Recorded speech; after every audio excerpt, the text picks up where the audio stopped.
It's your boy Beats by Ash back for Modern Horizons 3.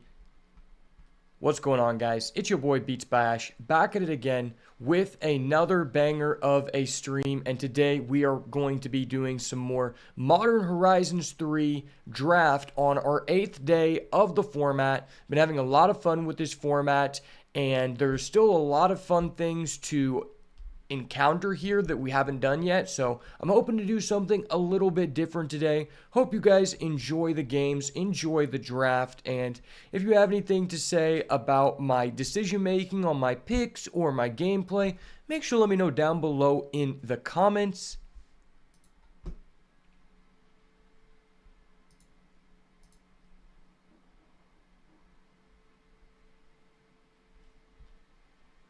Go ahead and make sure the stream avatars is loading up.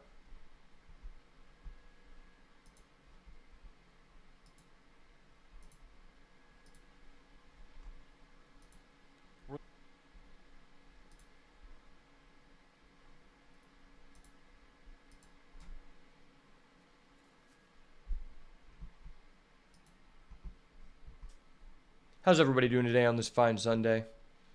Hope you were all good boys and went to church today.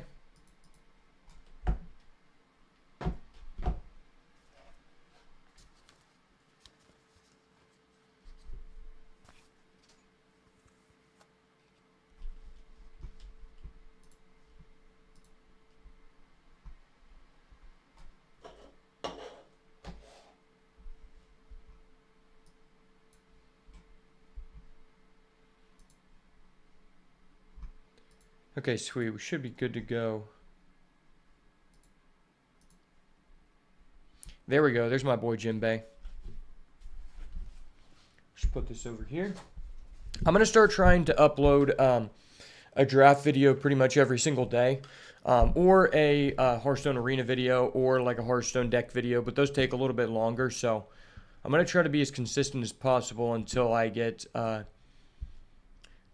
through this interview for this job, so I can try to keep up the content grind, baby. If you weren't here last night, we had a really awesome Arena Open run. We ended up going like just short of getting into day 2. It was unfortunate, but it was just too late to do another one, and I didn't want to waste any more money because I'd rather spend my money just like making more draft content. But it was a fun thing to do in the moment.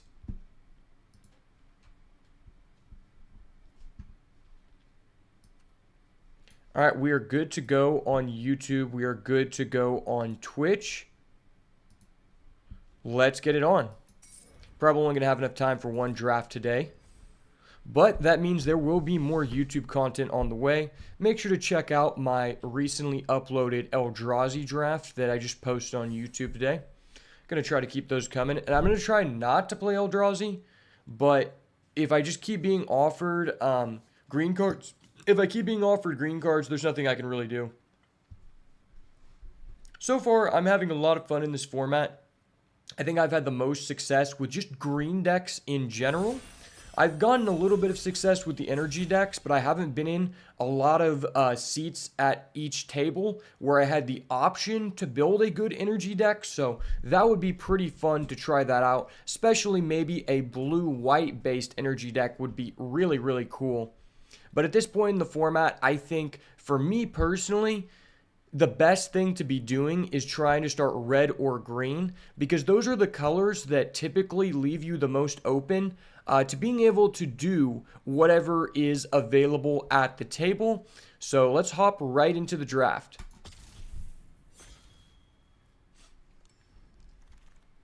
Welcome back to another Modern Horizons 3 draft. And today we have a Null Drifter, a card that I've heard a lot of people talk about, and I personally have never been able to pick it yet or see it in a pack. But there's also a Writhing Chrysalis. There is also a Roll in the Implicit Maze. This pack is absolutely amazing, and honestly, I don't think there's a wrong decision here. Null Drifter is a very good card, but Writhing Chrysalis is just so unfair, man. I said I would try not to play Eldrazi, but it just feels too powerful starting Writhing Chrysalis, right?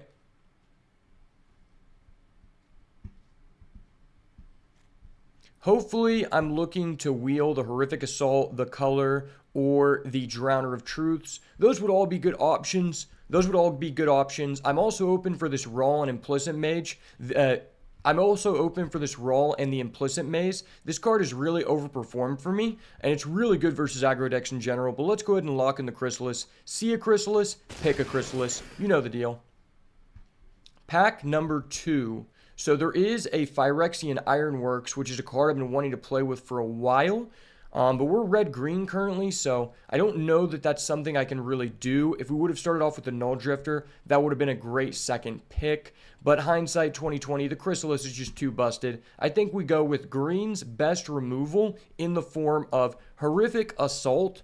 A card that has really just done a lot of work for me, and the big picture on this card is that more often than not, you're going to gain 3 life, which is really impactful because it allows you to build these Eldrazi decks that it doesn't really matter if you do anything for the first 2 to 3 turns in the game, because your Writhing Chrysalis, your other mid-game cards give you sustainability via blockers, and this card gives you back the life that you need in order to not lose the race. So let's go ahead and lock that in.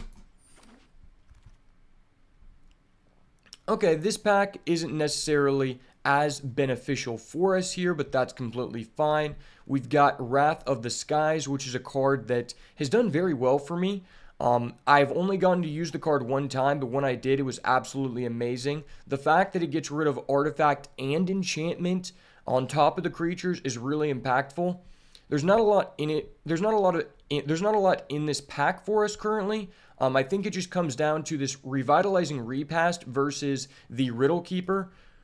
Riddle Keeper has been very, very strong for me, at least in when we used it in Sealed last night. And then also the Revitalizing Repast has been very good too. I think I'm probably safer to go with the Repast, but this card is just too fun. I'm going to lock it in. Okay, so we got a couple of options here. We've got a Kozilek's Unsealing with 1 7+ cost card already in our deck. There is also a Sage of the Unknowable, which is a pretty decent card. I've actually found it to be better than not in pretty much any late game Eldrazi deck, just because the 4 toughness is super impactful to where even if you're not cheating something out in the early portions of the game, that 4 toughness just really comes in handy because a lot of the good Eldrazi cards require you to sacrifice developing the board for the first couple turns. I think I'll probably just go with the Kozilek's Unsealing. This card, although it does give you Eldrazi spawns, I found it to be way better in Energy Shell. And then we've obviously got the red-green land, but I think it's a little too early to pick that or the Sage. So let's go with the Kozilek's here. Ooh, okay, we got a couple nice things here.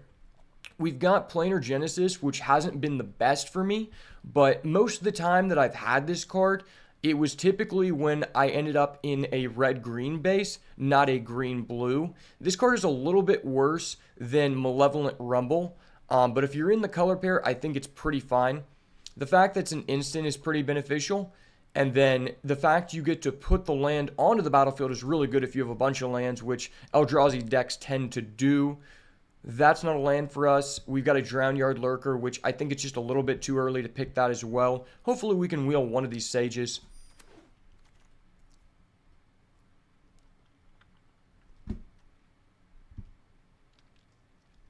Alright, we've got a Sylvan Safekeeper, which is a card that I've honestly seen do quite a bit of work when it was played against me. It can allow you to protect your Chrysalis in the late game, your other big threats. But unfortunately, that is being matched up against the Malevolent Rumble, which is easily a top 3 green common in the set. This card just does so much work for you, allowing you to find your powerful cards, and as well, cheat out cards like Chrysalis a turn early. So I think that's going to be our pick, although I wouldn't mind picking up the Safekeeper if this wasn't here.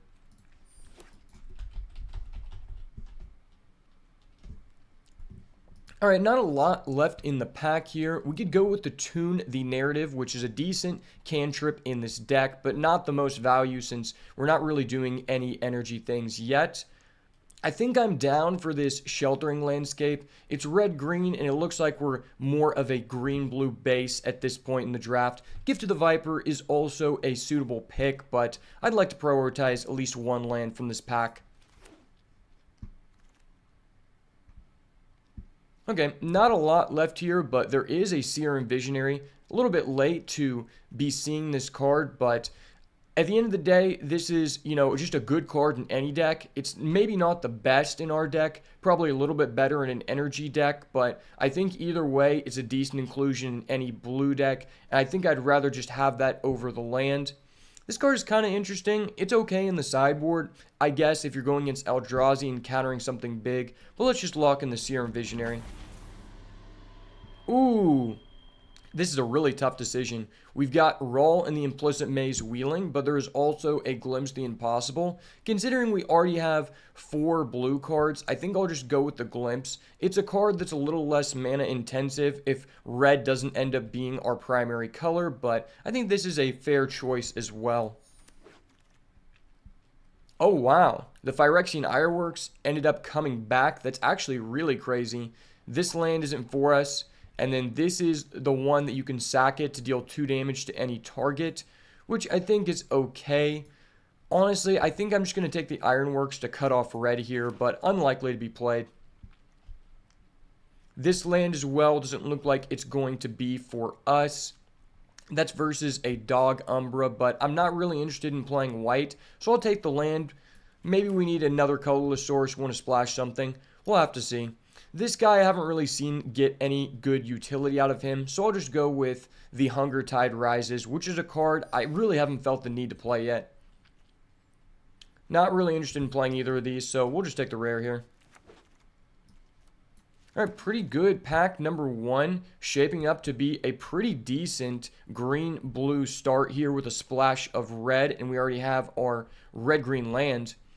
So we've got our rare is Pearl Ear Imperial Advisor. This is a really strong card if you end up in green-white. I don't know that we're in a good position to really splash this, nor do we have a lot of the good adapt cards that set you up in a good position to do so. I think this is just an easy number 2 Malevolent Rumble. Just allows us to more easily access these 2 powerful cards, and we're looking for green to be our main color here, so that's probably ideal. Potentially we could wheel this Seething Landscape. That'd be pretty nice. Or this Glimpse the Impossible. I wouldn't be too upset with getting either of those. Or the Demon Inferior, which is a card I've been relatively more impressed with the longer the format goes on.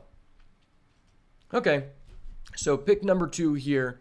Our rare is Power Balance, which is a card I just really haven't seen anyone get any good value from. There's also an Arena of Glory, which is pretty good in your aggressive red decks, but I don't think that's what we're trying to do. Nyxborn Hydra is just a very good card, allowing you to sink your mana into it at any point in the game, and especially if you put it on an Eldrazi token, it's pretty strong because you're just getting 2 bodies, and it's really difficult for your opponent to interact with unless they have like a way to exile an enchantment, of course. So let's go ahead and lock this in. Ooh, we've got the Lurgoyf Queen, Disa the Restless. This is a pretty cool card. I don't know if it's really what our deck's trying to do, but it is an option for sure. And that stacks up against the Snapping Voidcraw. I don't necessarily like spending my 3rd pick on this, but I think it's more likely to fit into our deck than the Disa. This card is okay, but I feel like it's a little bit win more than anything, because you have to actually do damage, which sometimes in these late game Eldrazi decks, it takes you several turns to eventually break the stalemate versus the aggro matchups. There's also a Drownyard Lurker, but I think we'll probably see this later than this one. Glyph Elemental has been super awesome so far too. Okay, we have got 2 Area Auxiliaries in this pack. That's crazy. Man, I wish we were playing white. Area Auxiliary is easily one of the top white commons, if not the best white common in general. There is a Skittering Precursor. When you sacrifice a non-token, you get a colorless, which is fine. I think this is a little bit better in the aggressive decks. but there's not a lot of options here. I guess I could go with the Serum Visionary number 2. Might be slightly better than the Precursor since we're probably trying to be a blue base here versus the Gift of the Viper, which I feel goes pretty late. This card I've been relatively unimpressed with. I just think it's too slow, and that land is fine too. Ooh, we've got a Malevolent Rumble number 3 versus the Propagator Drone, which I've been pretty impressed with. That's probably going to be our pick. Man, there are airy auxiliaries for days in this pool, which is kind of crazy. This card is also insane. I've never had the chance to play it, but anytime someone has played it against me, it's been pretty crippling. And there's also a Galvanic Discharge.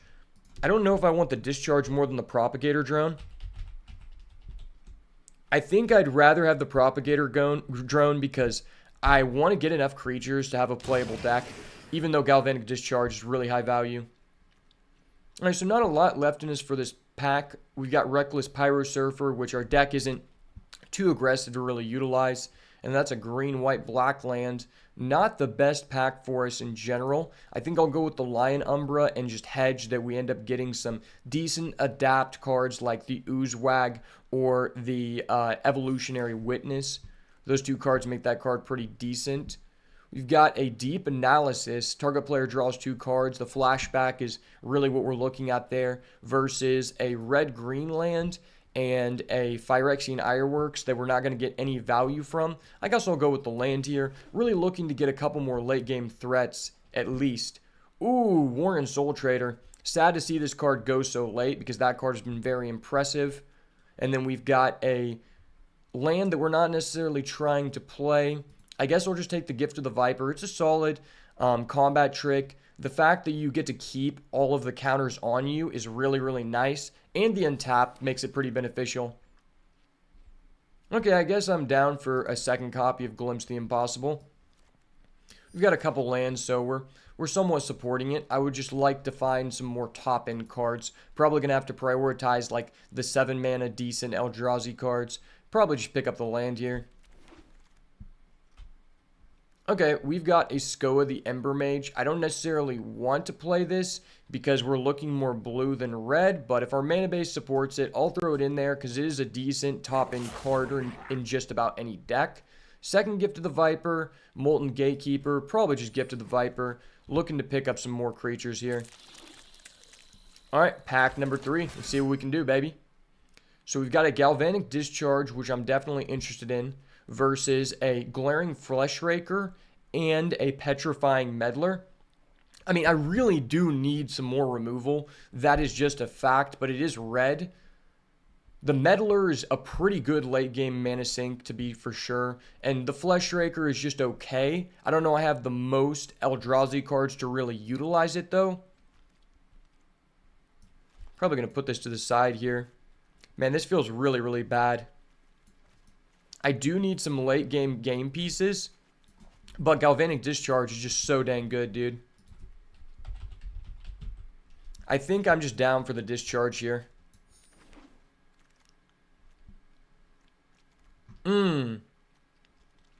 We've got a Propagator Drone number 2 versus a Horrific Assault. I guess I'm in for the Horrific Assault.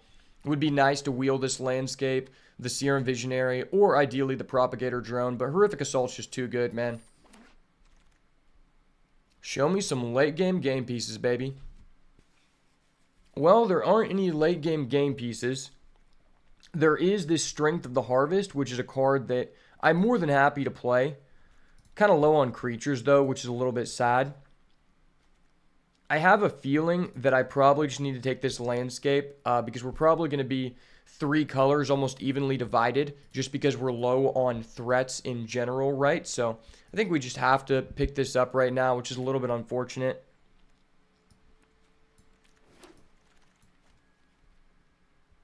Okay, so we've got a Drownyard Lurker, we've got a Collective Resistance, which is pretty strong, and then we've got a Meddler.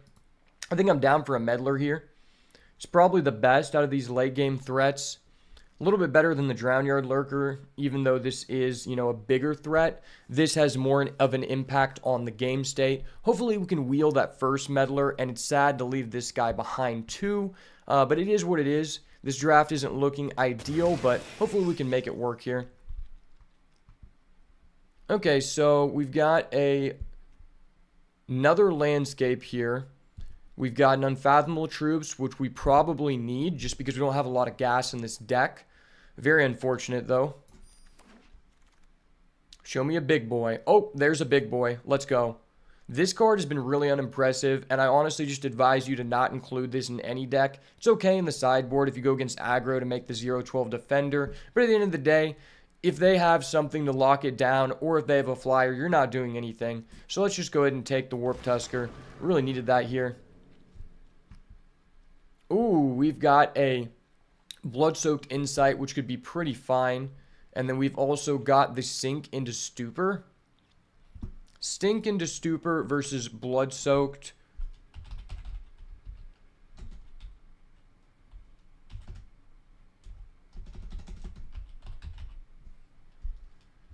I guess I'll take the Sink into Stupor because I ran out of time, but that's fine.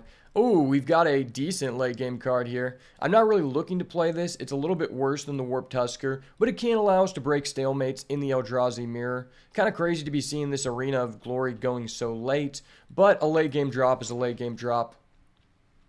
Ooh, we ended up wheeling the Glaring Fleshraker, which is pretty good in our deck. This land also came back, but I think I'm just more interested in the creature. This is kind of a low creature deck, which is probably the downside here. I guess we'll take another Serum Visionary. We're just playing, mid-range Teamer pile. Take the land there.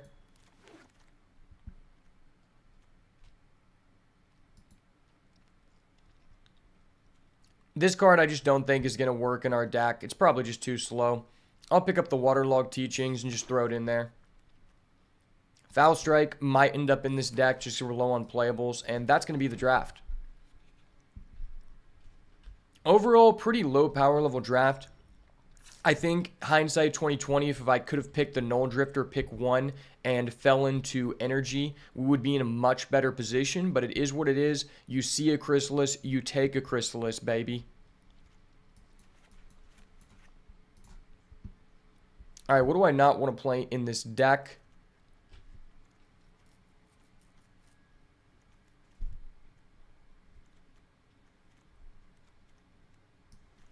Put our lands over here.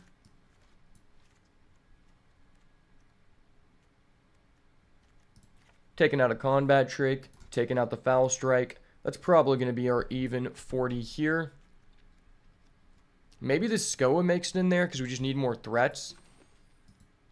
11 creatures is pretty low.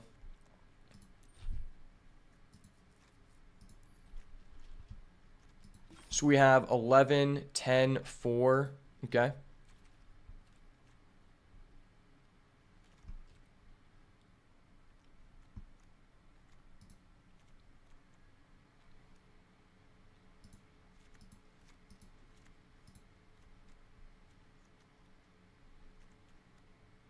So how many green sources do we have? 6, 7, 9 green sources, and that puts us at 9 lands. And then how many blue sources do we need? Probably 8. So that's 8, 9 blue sources, and then we have 1, 2, 3, 4 red sources. How many lands do we have? We have 17. Our red sources are a little bit clunky here.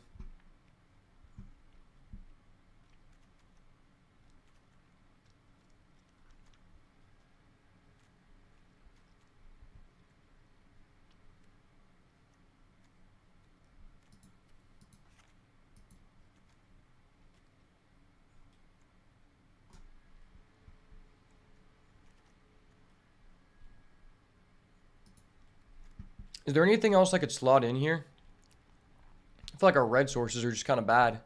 Do we have enough adapt to put that in? Modify.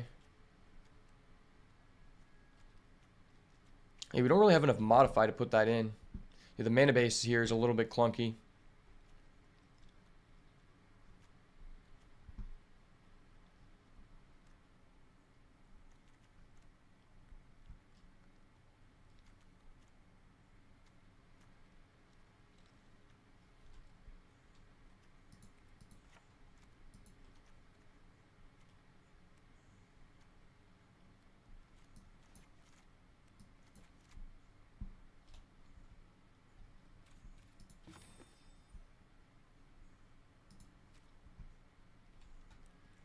Maybe I go 8 green sources. 5, 6. That gives us 7 blue. Our deck is pretty evenly split, which really sucks. But I guess I'd rather have one more forest than I would an island in this deck, because we do have 2 Malevolent Rumble. So hopefully this ends up working out, but not ideal by any means. Let's see what we can do with this draft. But actually, do we want this card?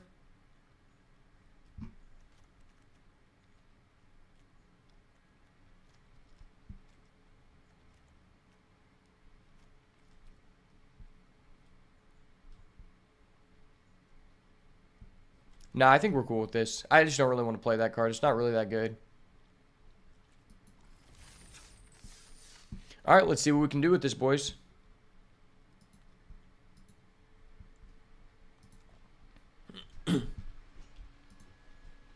Hope everybody's having a wonderful day so far. It's a wonderful time to be alive.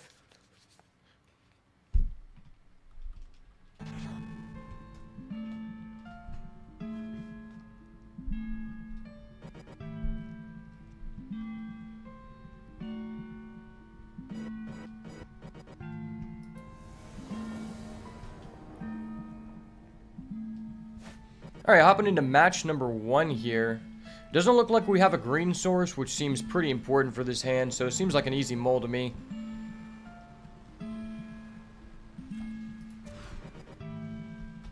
Okay, this hand's quite a bit better. We've got a green and a blue and a red source, so I think I'm down with this. Let's just put this back for now.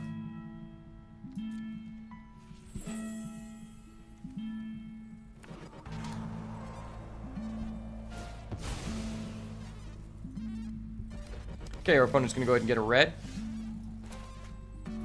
Let's go ahead and drop this down. Go get a blue.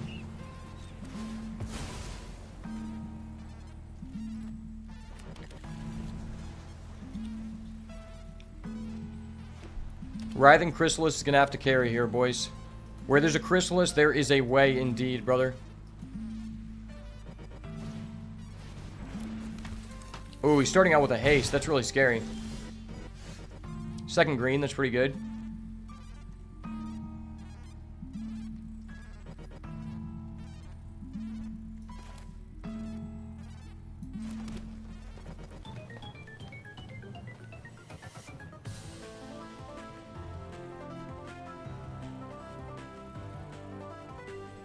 I guess I'm most interested in just doing this. Hopefully we can find a red source. This card is really strong. Okay. Kind of broken, but whatever. Whatever.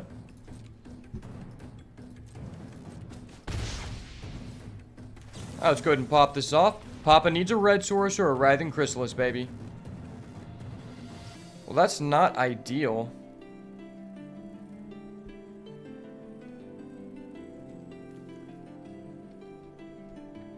I guess, since we can't put these lands onto the battlefield, let's just go with this.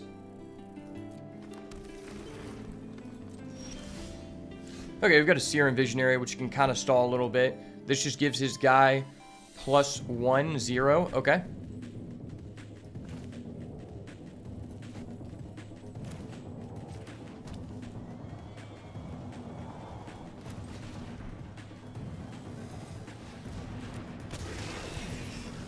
Next turn, I can play the Propagator Drone. We'll get an Eldrazi, and then it will evolve, which is pretty decent here. Probably just end up taking all the damage, I guess. Hopefully he doesn't have a removal here. That'll be so backbreaking.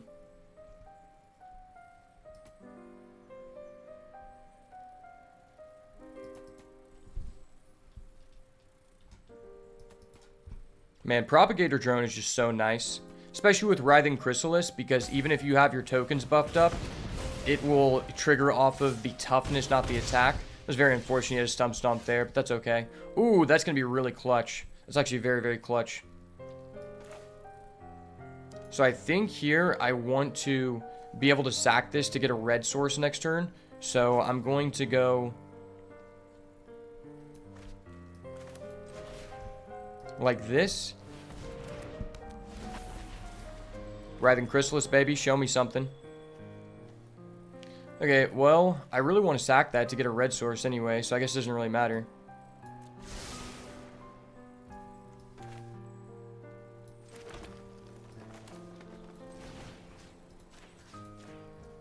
I feel like I'm forced to do that at this point.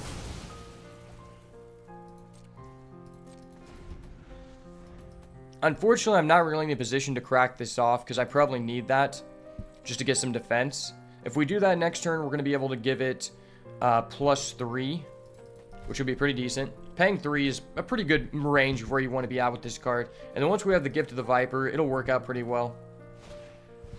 Oh, that's scary. I'm about to take a lot of damage here, boys.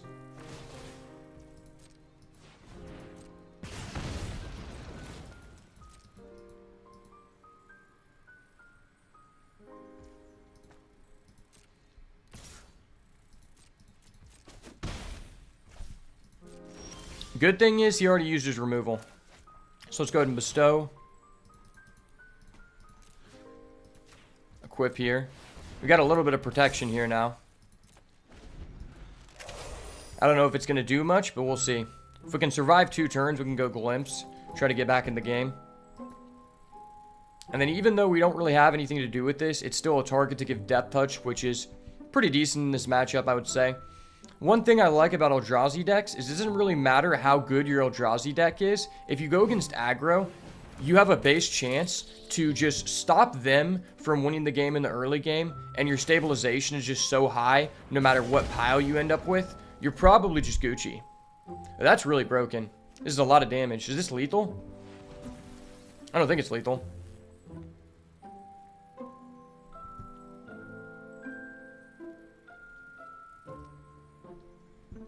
Might need to top deck a red source here to get 3 tokens. Might be our only out here.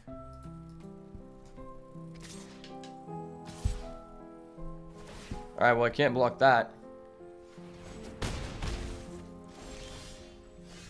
Okay. I mean, I guess that's okay.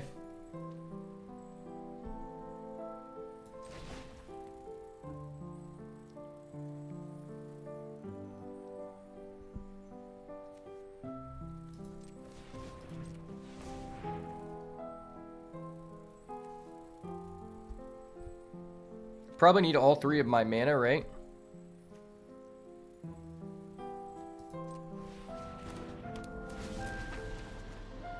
Okay, that works. That works, and then I guess we draw this mountain next turn for the Glimpse.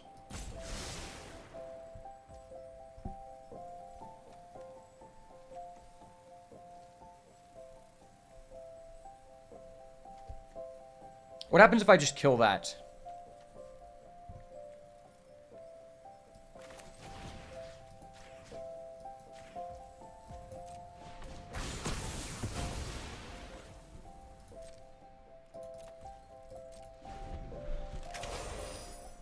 Alright, let's see what this guy can do here.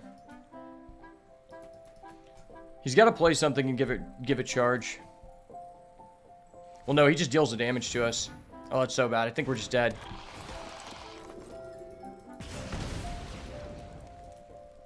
Yeah, because he can attack with everyone, so it doesn't really matter what I do. If he chooses to attack with everyone, we'll see.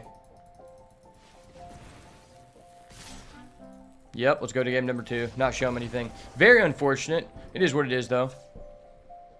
We're on the draw versus an aggro deck like that. Not the best scenario. I do kind of like this guy. I just don't really have the mana base to support it, you know? Alright, well, let's try it again.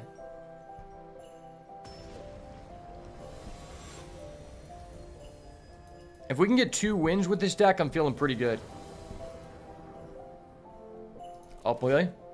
Okay, we have a Writhing Chrysalis, a Visionary, and a Discharge with all 3 of our lands. That's great.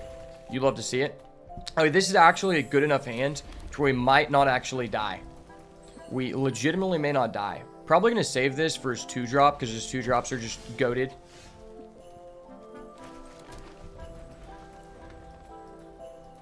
Play down your Goblin Conduit, please, sir. I have a removal awaiting.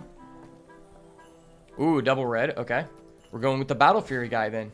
Amped Raptor. Okay, that's not fair. That is legitimately not fair. If you guys were not watching my arena open, our opponent went Amped Raptor into an Aerial Auxiliary turn 3, and it was vile. Oh my gosh, this guy's doing some vile shit again. Hold up. Wait a minute. Something ain't right. That is broken. I'm answering that. Fuck this card.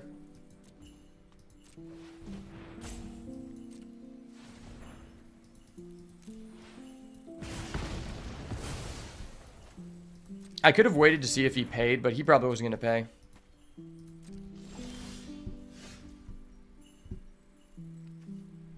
Oh, well, actually, his guy couldn't attack anyway, so that was perfect. Actually, I think I'm willing to just take the damage here, because that gives us 2 additional tokens for Chrysalis. Oh, yeah, that's perfect. Yeah, that's actually perfect. We play this into this. We end up with 4 tokens, which means turn 5, we can warp Tusker regardless of whether we end up drawing a land or not. So we're looking pretty good standing here. Sure, I'll take the 2. Doesn't look like he has a white source yet, so that's pretty nice for us. We'll go ahead and drop down the bad Mama Jamma. Let's go.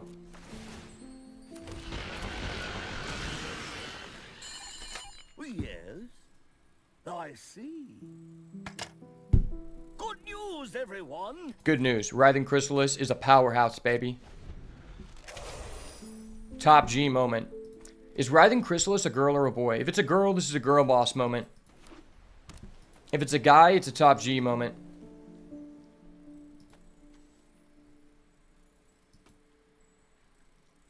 Turn 4 Writhing Chrysalis with 4 tokens is really difficult to answer. He has to have like a Dog Umbra to answer my Writhing Chrysalis at this point. Oh, he's doing Fledgling Dragon. Okay. Literally never seen anyone play that card. That's hilarious. Ooh, baby. And we get to draw 3 cards.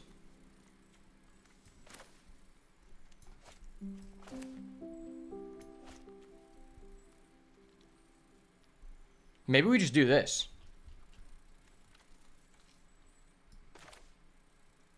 Yeah, this is like really aggressive.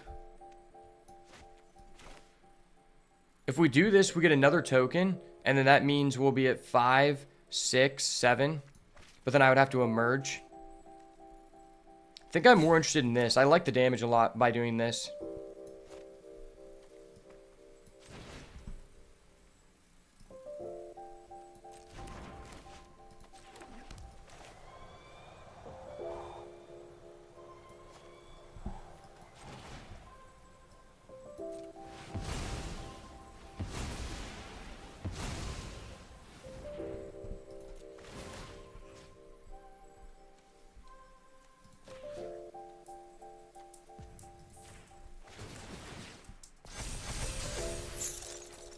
Oh yeah. Oh yeah, baby. We're lit.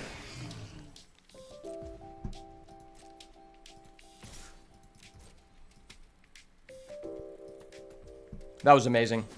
This card's so good if you have the support for it. This card's also really good. The Emerge allows you to do things you shouldn't be able to do, so I like Emerge. Being able to tap down someone's land is really insane when you're turboing this out. Now next turn we'll have enough lands to just do this again. Okay.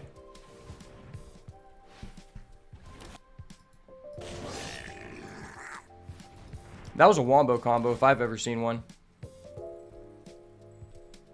Let's be real, you're not using the energy, buddy. You're not doing that.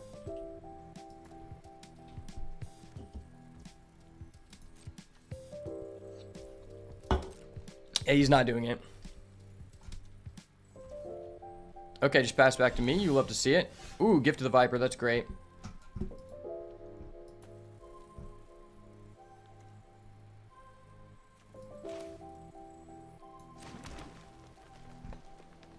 I'm probably just most interested in doing this.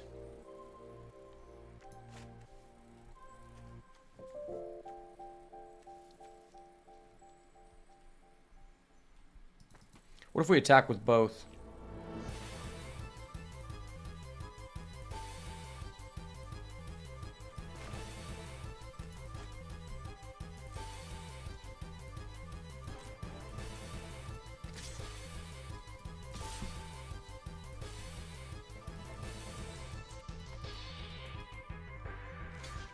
Okay.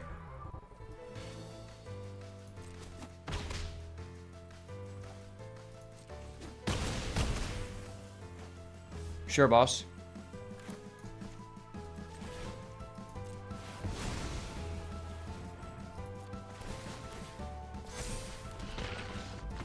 Yes, sirski, brother. Writhing Chrysalis control, baby. Dude, the Riddlemaker is so good. I would honestly rate this card a B. A lot of people have it as C, but I think the card is just too good. The card is indeed very, very strong.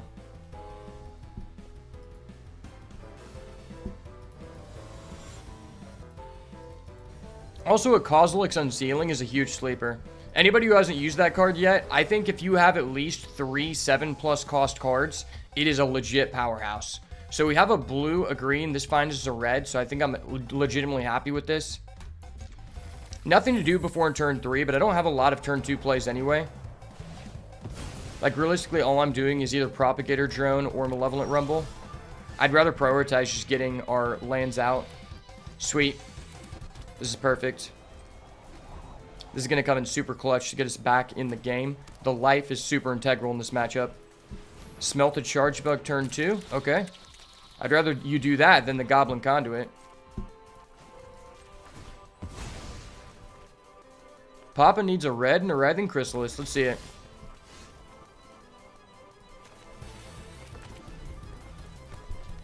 Turn 3, Visionary. Hit the Writhing Chrysalis turn 4.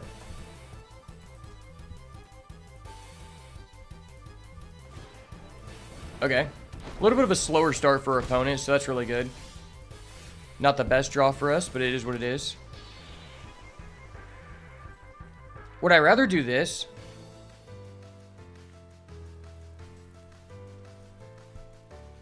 If I do this here and just get 3 tokens, what ends up happening is we're going to be at 6 mana next turn.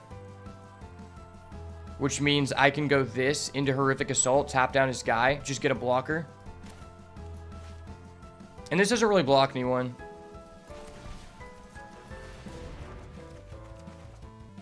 Okay, sweet. We didn't get rid of our Chrysalis. That was great. All I care about is not removing our Chrysalis because it's one of our only game enders. Okay, no area auxiliary. We're looking good here.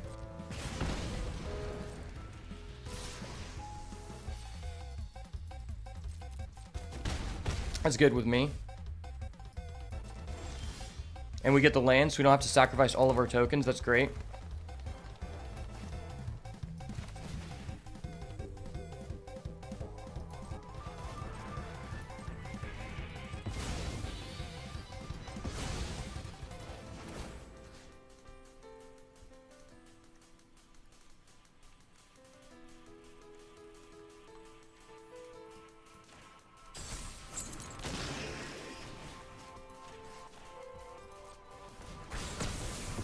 Go back to 18 there. The Menace is pretty irritating.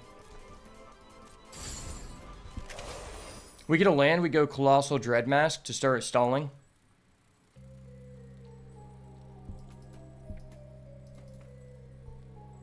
Reach here is super important. We know he has that Fledgling Dragon. A lot of good top decks for us. Okay. It's really annoying. He just has all that ping. This card's better in a red-black deck because it's Artifact, but it's still good in this deck.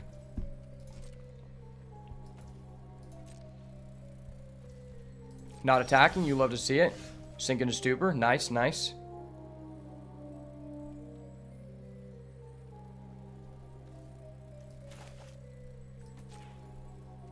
Kind of risky, but I think I'm down for this.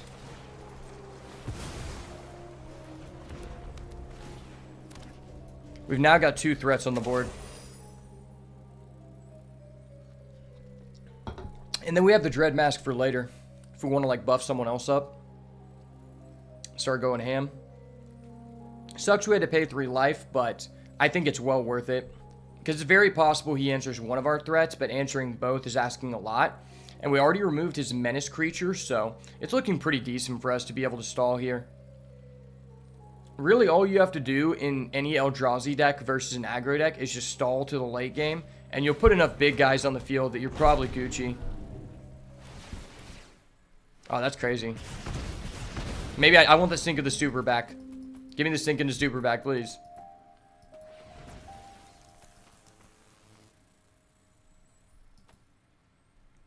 I mean, if he pays the energy, I'll just trade with my meddler.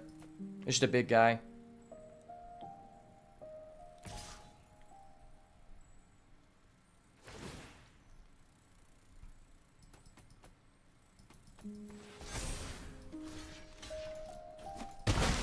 That's fine with me. Propagator drone.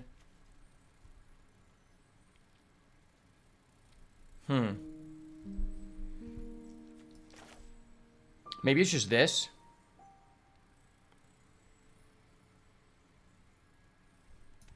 We could do double these. That'd be okay.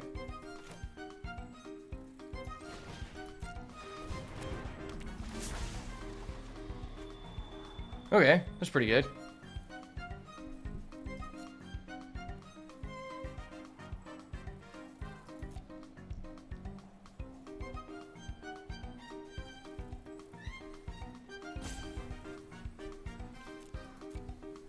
Maybe draw this next turn.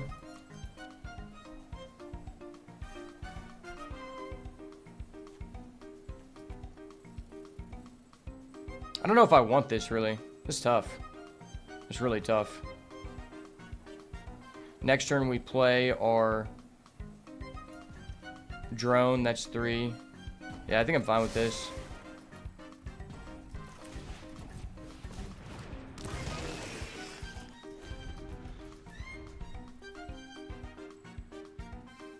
Nyxborn Hydra's pretty good, but I don't have like a surplus of tokens to really utilize it, right? Tough decision for sure. Oh, that's scary.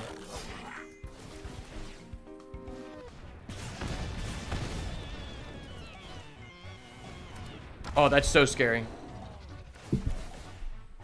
He's doing so much damage. He's probably just going to beat us just by playing people.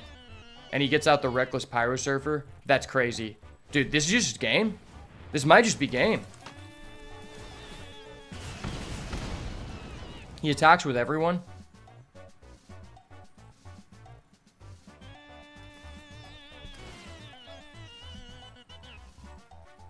Attacks with everyone puts me on some bad blocks here. Well, no, he has Battle Fury. Does that just mean he has lethal? Maybe it does. This deck's insane. 2 Goblin Conduit and a Raptor and a Reckless Pyro Surfer. So I have to let through two attacks.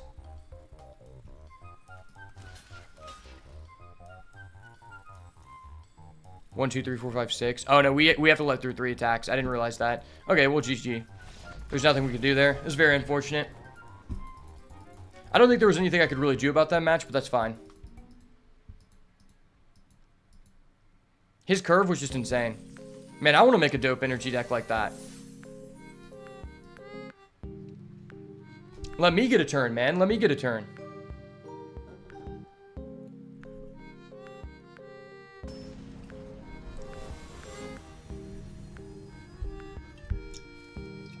These people are hogging the energy cards. I feel like I never get to go energy. All mana sources, Planar Genesis turn 2. Sign me up. This card's okay. I think it's better going first and second, so I'm happy with this.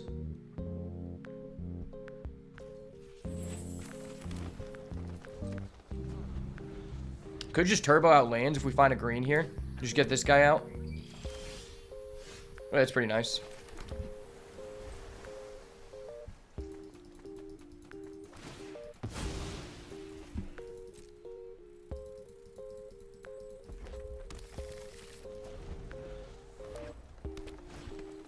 Ooh, he's ramping. That's scary. Our deck is probably worse against an Eldrazi deck because we just have like a bad Eldrazi deck, and the better Eldrazi deck usually wins.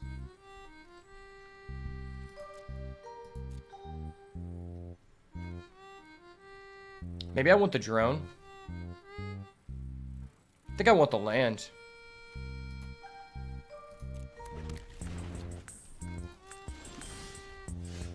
Okay, that's legit.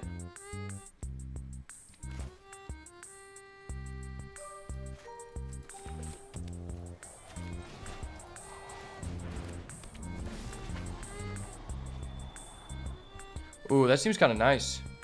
Well, actually, we can just go turn 5, play that.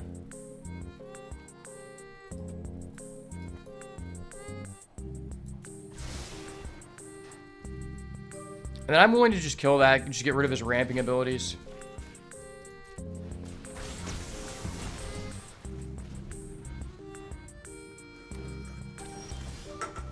Okay, Sweetie's just passing. That's great for us. And then we have the 2 4s for the Hydra. Let's go in here.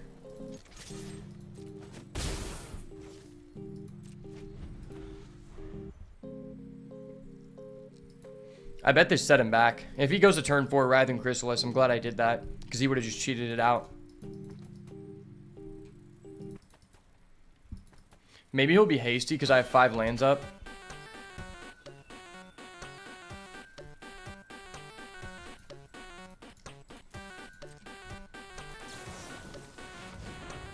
He's got no blue, so that goes through. Ooh, that's nice.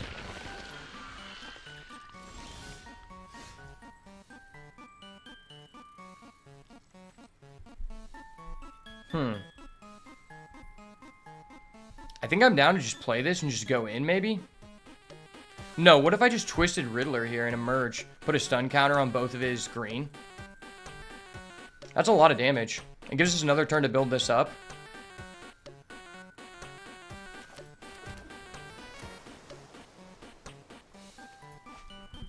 Let's get in for our 2 first.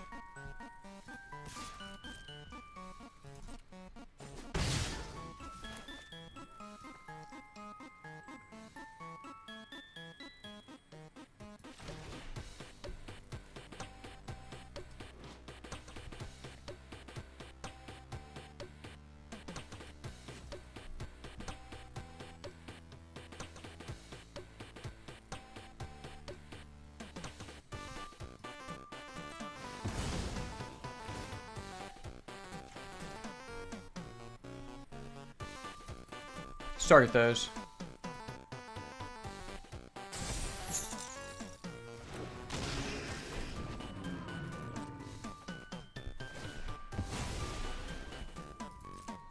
So he's gonna have 3 lands next turn, and then I can just go Hydra on this for 1, 2, 3, 4, 5, 6. We're attacking for 11, which is pretty damn good. We have flying and reach. That's funny. Oh, baby. 1, 2, 3, 4, 5, 6.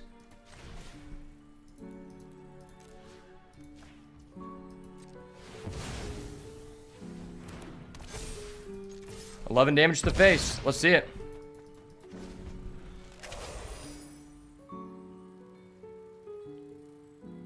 Even if he has a reach creature, I just go stink into super. Man, this card is so good. Like, our deck isn't even that good, but this card does so much that we're just working. We're cooking, boys. We're cooking.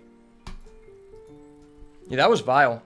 Being able to tap down 2 of your opponent's lands in a tempo-based situation is just crazy.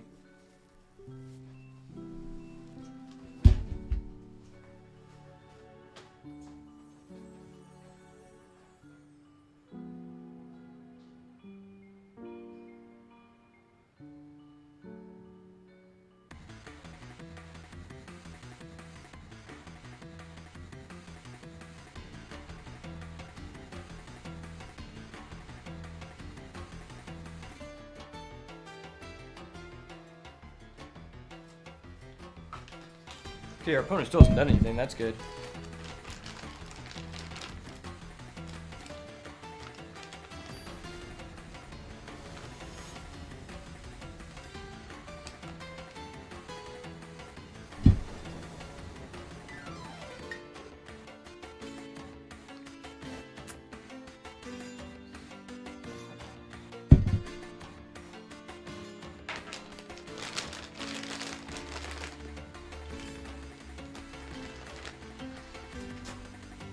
Okay, well, we have 2 lands, but we have a Malevolent Rumble.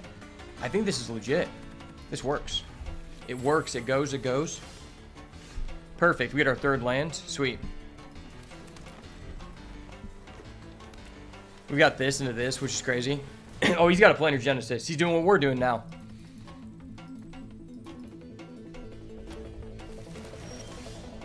Okay, that works.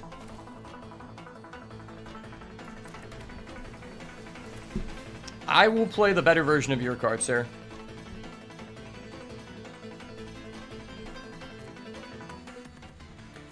Do I want a 4th land here over this? I think I just want a red source.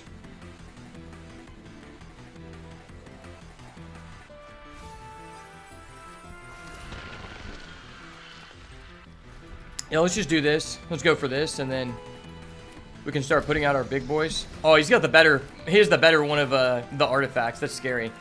Turn 2 Planar Genesis into turn through Annihilation is disgusting, dude. I need an artifact removal ASAP.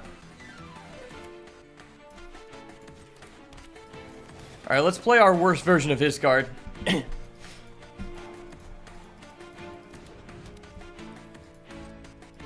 Wow, he just did what we did, but way better. This is kind of unfair.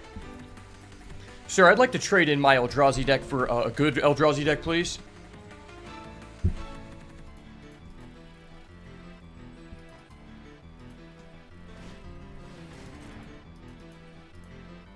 So, 3 lands and a priest. Okay.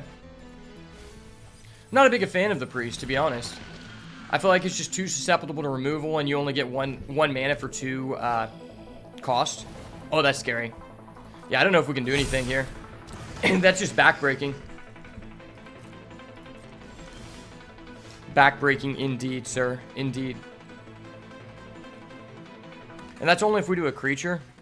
And he's just going to get more buffs, which is just really scary. So what if I just do that? If I go Propagator Drone, I don't think it really benefits us too much.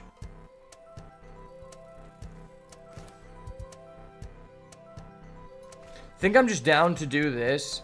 Leave open our colorless and hope to get a Writhing Chrysalis here.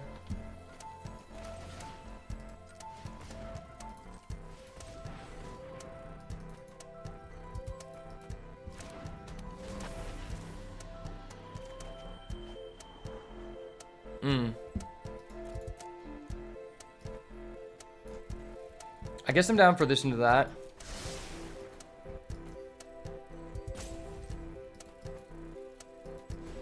So next turn we play our land, we play our Meddler, it gives us 2 tokens, we tap down his Vanguard. He has a lot of, oh, he's getting 2 copies of that. Is that just game? It might just be game. Like, I don't know if we can out that.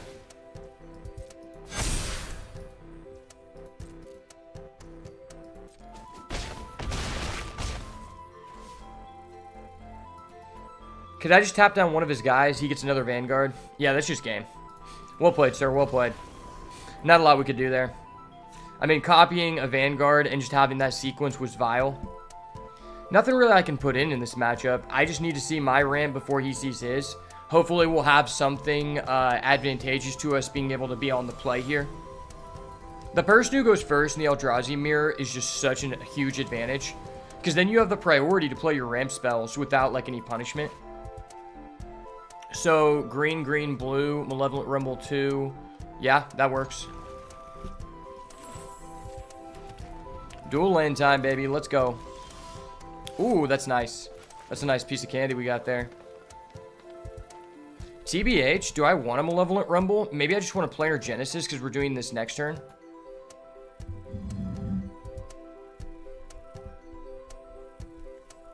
This isn't instant. Maybe I just do this later in the game.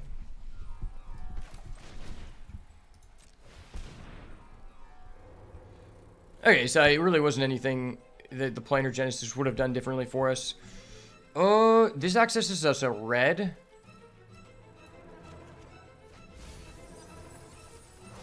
We didn't get rid of the worst cards, to be fair.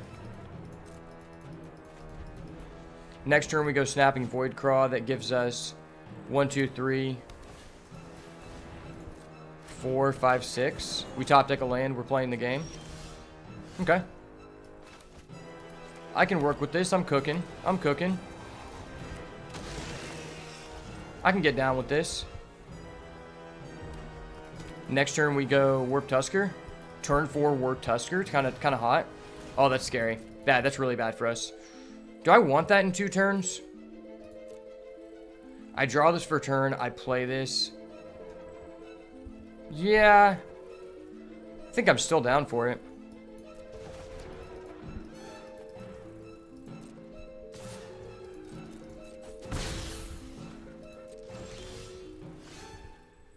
Okay.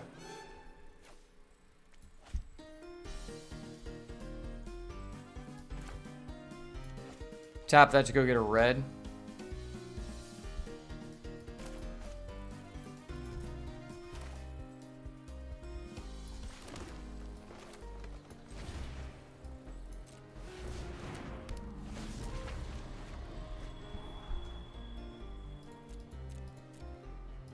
Not a lot of benefits to either of these.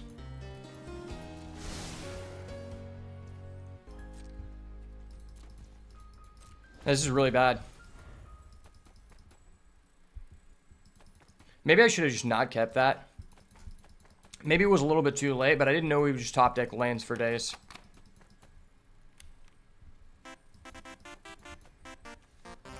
Next turn we could technically go this, which is fine. Or no, we can't do that because that requires 2 blue. Oh, that's so bad. That's so bad for us.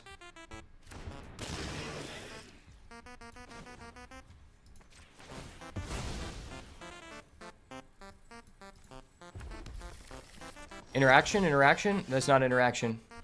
Screw me, screw me.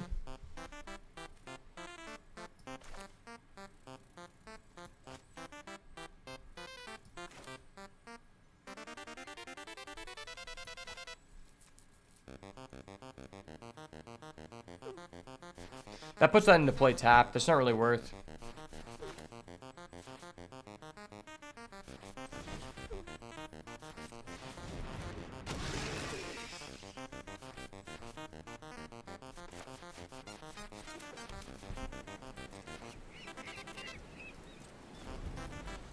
He'll get a blue, I guess.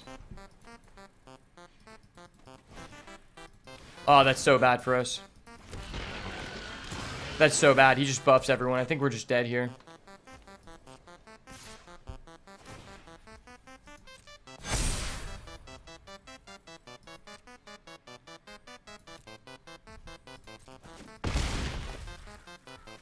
I need my Writhing Chrysalis. No, that doesn't even do it. I don't even know what does it here.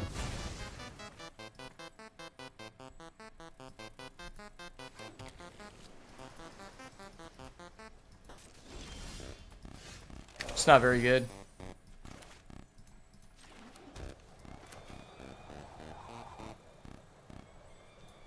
We have 1, 2, 3, 4, 5, 6, 7, 8, 9. That means we can do this and this. Okay. So we start off like this.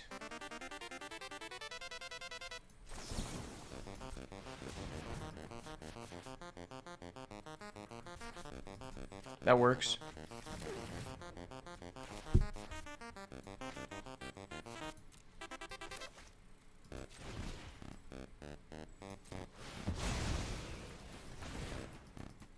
Like that, like that. Assuming he has nothing else, this at least stalemates. Because he can attack with his Vanguard, and we can trade in the Visionary and the Tusker. Assuming he has nothing else. If he has something here, we just die. I mean, even him attacking is just really negative to us. I would be open to saying it's still beneficial for him just to attack with the Vanguard here, even if it dies. Because it's going to require me to lose my Serum Visionary. So he's trading a game piece away and then establishing 3 1/1 counters on a thing that's really unfair.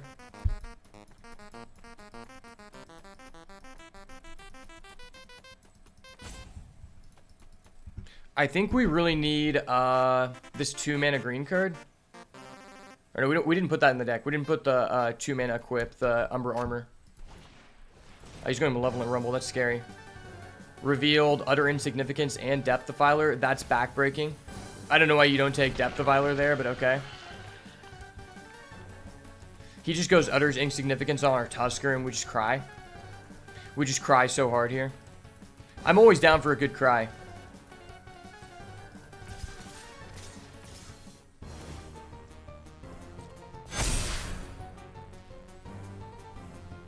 Seven plus 4 equals 11, 12, 13, 14. So I have to block.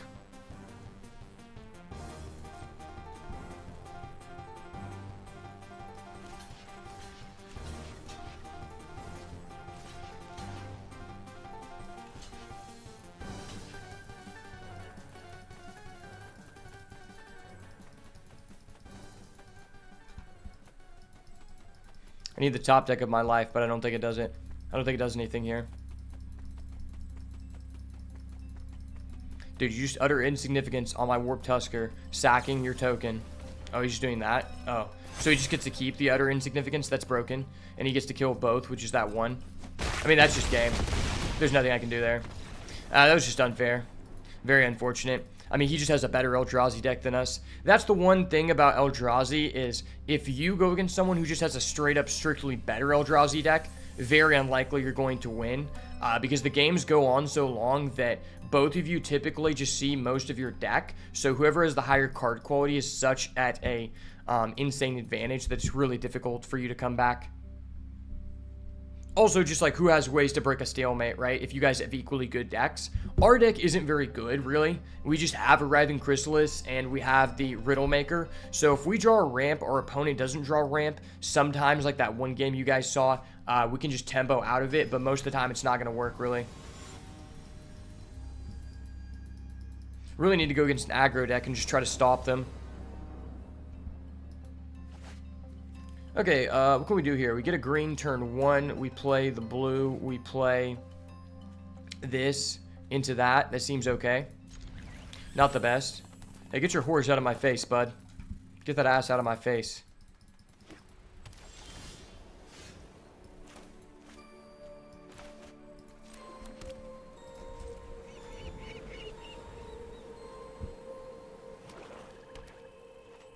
Playing black-white. Interesting.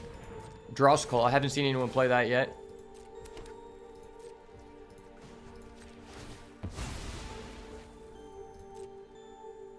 Get a green. Okay. That's okay.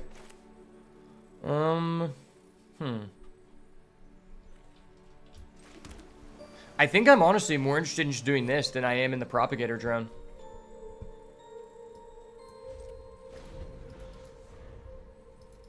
This is a weird card, because not getting the token makes it so much worse than Malevolent Rumble, but it's still fine. The fact you can ramp makes some hands better. It's a really good card in Constructed, though. Kind of just like a better version of Wild Growth or Rampant Growth.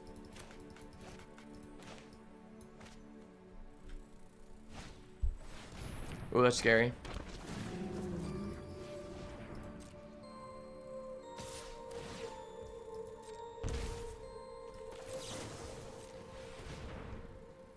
What can we get here? Just get a red. Getting a red out is pretty beneficial. And then we have this available too. How much do I care about that? I can't really use it to kill anything. I think I'd prefer just the ramp.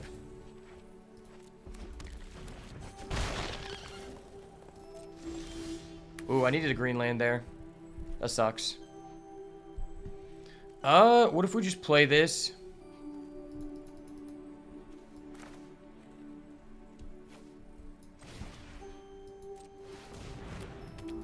Hit me with the land, Papa. No, that's so bad. Because I really want to get rid of this to get another green.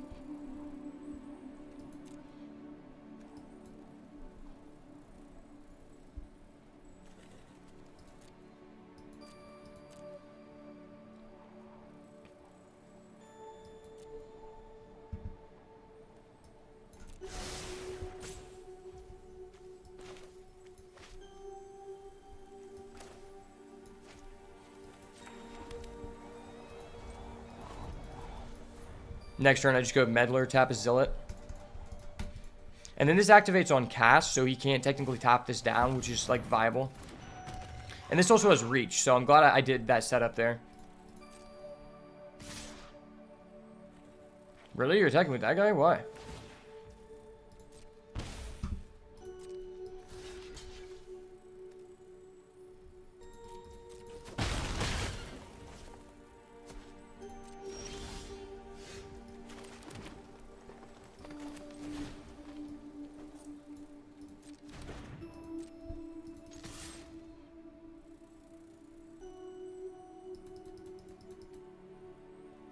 If he trades, I'm happy with that.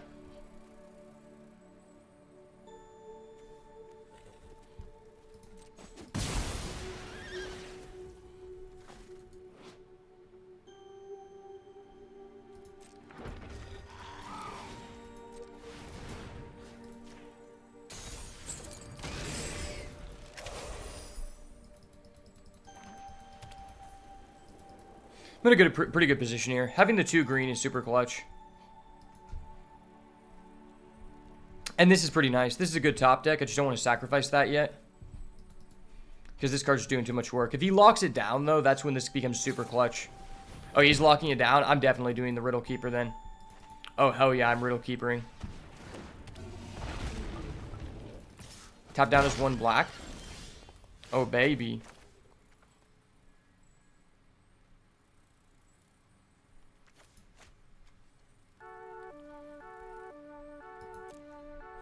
So if I do this,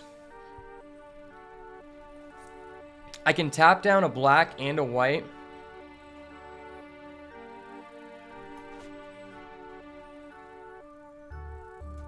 Yeah, it's this guy, not the other guy. Let's do this.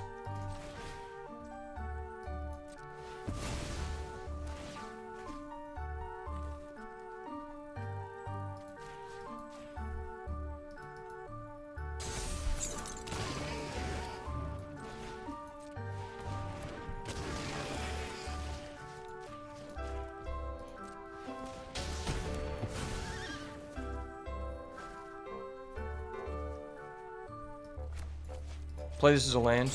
Alright, that's fine. He has 2 lands available this turn, and he doesn't have a black, so assume he didn't top tick a black source. He's in a bad position.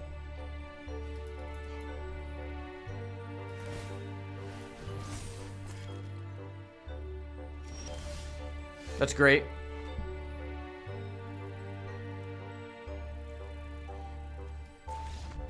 Okay, sweet. Yeah, Riddle Keeper is such a back-breaking card.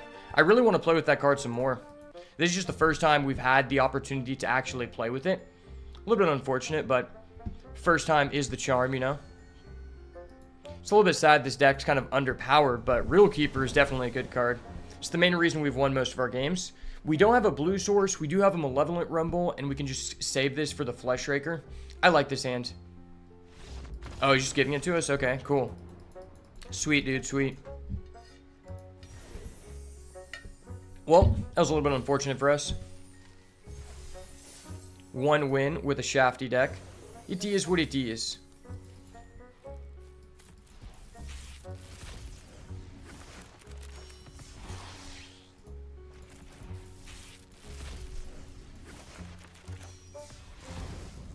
Jace Reawaken. Never seen this card. You can't cast this spell during your first, second, or third turn of the game. Draw, discard. You may exile a non-land with 3 or less from your hand if you do, it becomes plotted.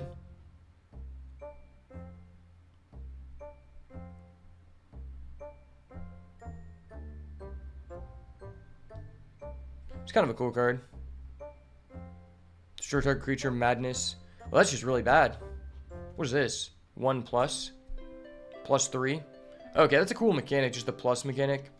I haven't really messed around with Outlaws of Thunder Buttfuckery, personally. Thunder Buttfuckery just wasn't my style, man.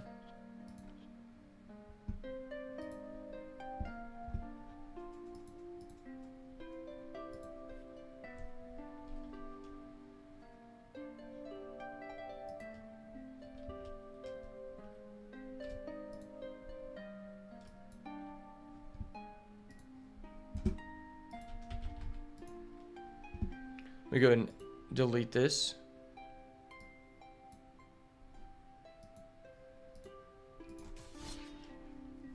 Okay, we'll run it back one more time. 1 second, let me go to the bathroom, fill up my drink.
All right, let me go ahead and press record here.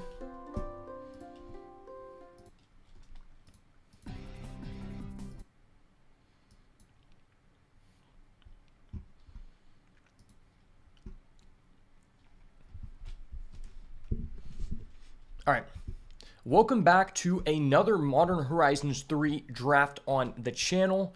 Recently, we've been playing a lot of Eldrazi decks, which have been working out very well for the most part, but there's still a lot of other things to uncover in this format. So hopefully we get to mess around with maybe some of the black mechanics. Maybe I would really like to play a more blue-white centered energy deck. That'd be pretty fun. I just want to mix it up, but I also want to be doing, what is worthwhile, what is good to give you guys the best content.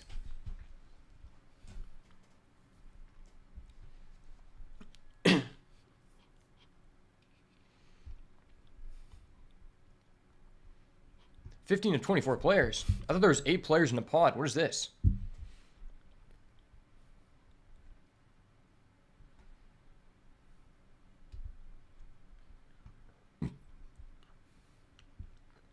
Am I playing at the PT or what's happening?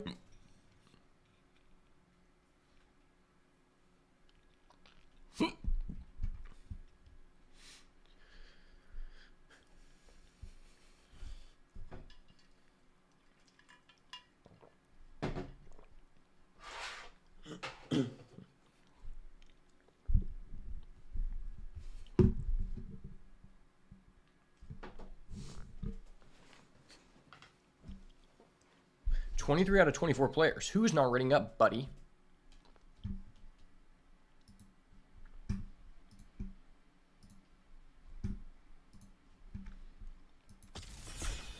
All right, here we go. All right, welcome back to another Modern Horizons 3 draft on the channel.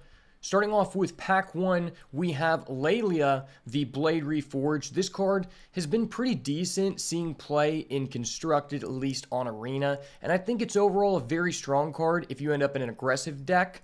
And I'm very enticed to take that first pick. We also have Malevolent Rumble, a green staple. Ajani, Fells of the Gold Sires, also nice. And then our rare number 2 is the Necro Bloom, a card I really haven't gotten to see very much at all. I have a feeling that this just isn't very good in draft. There's just not a lot of ways to get the most use out of that ability in that color pair.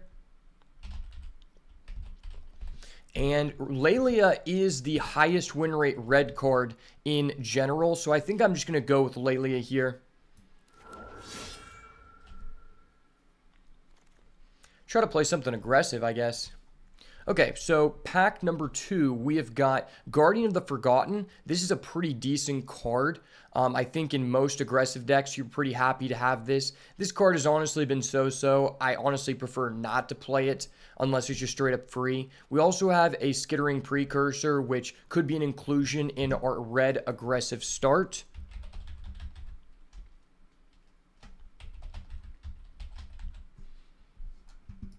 Oh, actually, this guy's actually not really rated that highly. I'm actually really surprised. Maybe it's just the precursor so we can stay in red. There's also the Hex Gold Slith, which I feel like is around the same power level of this card. So maybe I would just prefer the precursor over the Slith because this at least keeps us within red for the moment.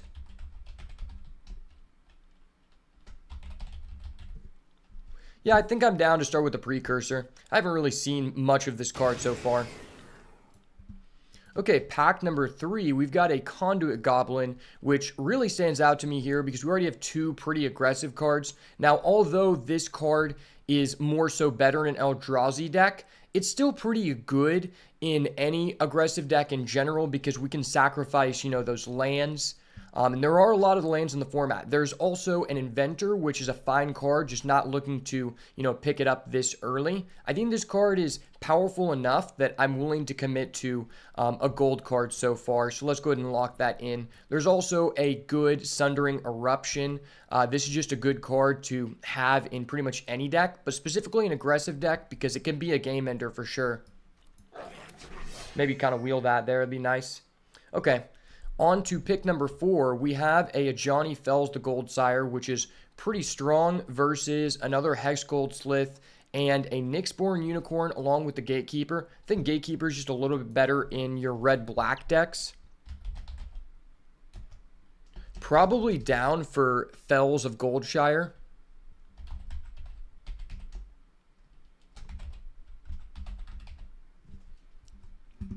I think this card's a little bit better in your controlling decks, right? Your more tempo-based decks, but I think it's just good against Eldrazi in general, which is pretty much most of the meta at this point. So let's go ahead and lock that in. Hopefully we can wheel at least one of those Hex Gold Sliths. Okay, so we've got a Solstice Zealot, which is a card that I'm not super excited to play, but I think it's fine with what we have so far. It does make energy for the Goblin, and going turn 2 into turn 3 is fine. Don't want to end up with too many 3-drops, though. I'd prefer to have a couple more 2-drops. Nothing else in this pack really stands out to me for what we're trying to do. This guy could be pretty good if we wanted to go black, but I think our two white cards are pretty powerful to stop us from doing that at least this point in the draft. So let's go ahead and lock this guy in. Okay, there is a Etch Slith, which is a pretty strong card. This guy's beaten me up time and time again. We've got a red-green-black land. There's also an Expel the Unworthy and a Wing It. Wing It goes pretty late, but I think I'm most interested in it, right?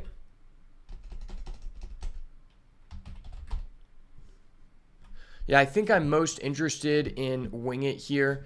I'm not really looking to play black at this point. So let's go ahead and lock this in. I'm not a big fan of this card in aggro decks because it just gives your opponent life.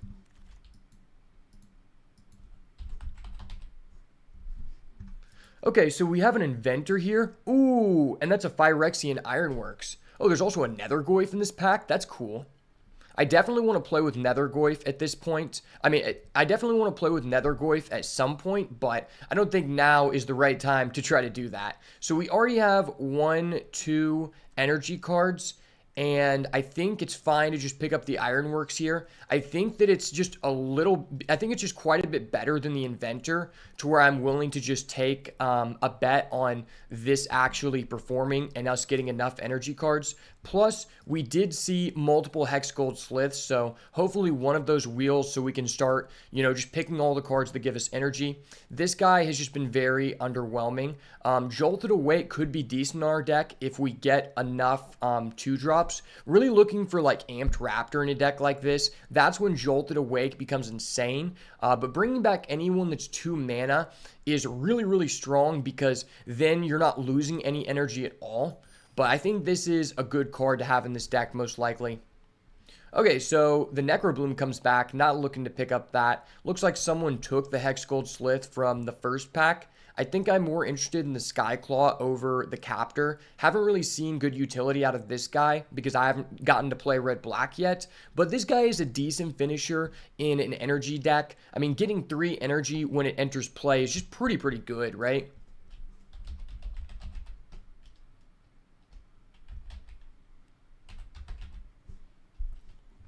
Okay, so we've got Flare of Fortitude, which is okay, versus Skoa. I think I'm just more interested in Skoa here.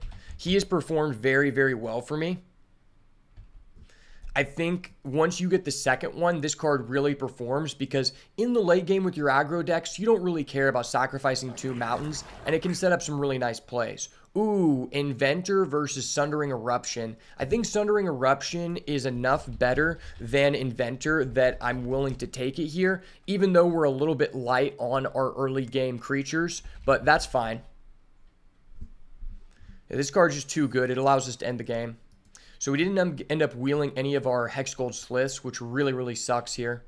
I guess we're way more red than we are white, so there is potential just to be red-blue energy. This card I think is just useless, but I'll take it for the collection. Maybe we end up cutting white here. It looks like we might have been cut out of white for sure. Ooh, okay. We've got a Triton Wavebreaker, which could be good as an aggressive creature if we end up being forced out of white. All right, pack number 2, the Man Writhing Chrysalis. That's funny. We've also got a Felia Exuberant Shepherd, which is really cracked. How good is that in our deck, though? We've got a couple good ETBs. It allows us to keep getting energy, right? Which I think is pretty good. I mean, there's also just an argument to take the Chrysalis and just splash it. But I think Felia is slightly better than Chrysalis in our deck, so I'm probably going to lock it in. There's a lot of good cards we could wheel. Pyro Surfer would be great. Fanged Flames would be okay. Solstice Zealot would be okay, but the most important aspect of us taking this here is that it's a 2-drop, and we want to get as many of those as possible in a deck like this. Okay, pick number 2. We've got a Galvanic Discharge versus a Pyro Surfer. How good is Pyro Surfer? Pyro Surfer's a C+. Dude, I really want to take this, but Galvanic Discharge is just so good. I think I have to take it here, unfortunately. Damn, I would really like to get one of these in a deck like this. And at least get one Amped Raptor so we can do some Wombo combos. We're also looking for Area Auxiliary. Thraben Charm is also very fairly good to wheel here. This guy has been really strong so far, although I haven't really gotten to play him yet. I've seen other people do a lot of work with him. Let's go ahead and lock in the Galvanic Discharge. Maybe we end up getting a second Skoa at worst here. Okay, pick number 3. We've got a second Jolted Awake, second Skyclaw, and then we've got this Glasswing Grace. Is that even good? It's okay. I think I might rather just have the Glasswing Grace over the second Skyclaw, right? Skyclaw becomes a lot better when you have multiple Conduit Goblin for sure. And Jolted Awake is okay. I just don't know that our deck is going to like end up being really built for it. So this is probably the safest card here. Well, like I said, we might still end up just cutting white at this point. Oh my gosh, there's an Ulamog the Defiler? You're kidding me. Dude, I wish we could play that so bad. That sucks. Well, there's not really much in this pack for us, so I think at this point we're pretty much forced to just take this Inspired Inventor. Although it's not the greatest card, if you have enough energy, sinks, like cards that allow you to like use energy for a good purpose, it can be fairly good because the other abilities are super mid, but gaining 3 energy for 3 mana and a 2/2 left behind is pretty strong. Okay, so we've got another Solstice Zealot, another Wing It, this Dragon that I never want to play, and a Monumental Hedge. Look at the top 5. You can reveal a historic card, put it to your hand. What is a historic card?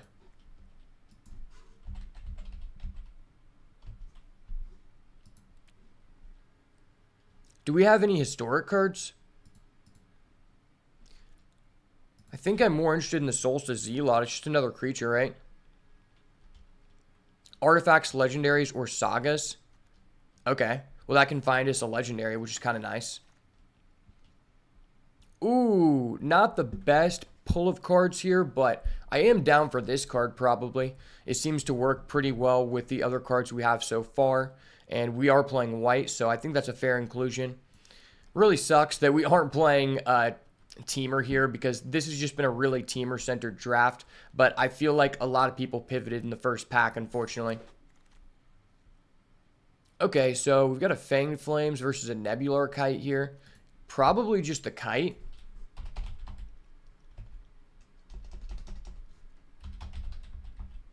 I want to make sure we don't end up with too low of creatures in a deck like this. That's going to be really important. Yeah, because we only have 8 creatures so far. A little bit unfortunate here. Okay, we've got a Superconductor. I could splash that. We've currently now got more white cards than red, unfortunately. I guess I'm down to take another Solstice Zealot, which is like, okay. Really need something to do with our energy, though. Ooh, we end up getting passed back the Reckless Pyro Surfer. That's going to work out fairly well in a deck like this.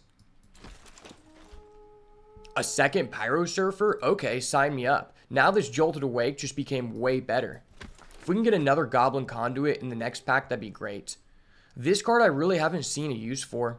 I think it's just too overcosted, but a second Jolted Awake probably ends up making the deck. Because right now we're a little bit low on playables. As long as we end up getting a couple more 2 costs in the next pack. I'll take the Urza's Cave. It's pretty decent in a deck where, we have energy and we have ways to put 1/1 counters on things. So we might end up playing this. It's actually a really underrated card. Second Wing It probably doesn't end up making the deck, but we'll see. All right, pack number 3. What do we got for us? Okay, this pack is basically entirely just not for us. This is really fucking bad. Oh my gosh. There's not a single card that we actually want in our deck in this pack. We have no fixing. I guess we have this and we have this, so we could splash like a green card or something. That's probably not worth it. I guess I'm just taking Inventor's Axe here. I'm going first pick Inventor's pack. I'm going first pick Inventor's Axe. That should tell you that something went wrong here. Something really went wrong here. This pack is just entirely green-black. It's actually insane. Psychic Frog, though, is an amazing card, and I would love to get to try this out. It just doesn't look like we're going to get to do that today. Ooh, there's an Area Auxiliary. That's great. That's exactly what we're looking to pick up here. If we could get like another one of these and a Goblin Conduit and maybe an Amped Raptor, then this deck could be very, very solid. Other than that, we could probably wheel this Static Prison if no one else is playing white.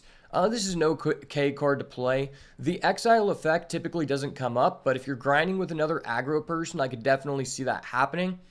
And this card is honestly one of the flares that I'm not really interested in at all. I haven't really seen a good use for that yet. Maybe we could end up getting a dual land here on the back crack. Ooh, we've got Haragast, Erupting Nullkite. This might be pretty good in our deck, right? Ah, that's really tough.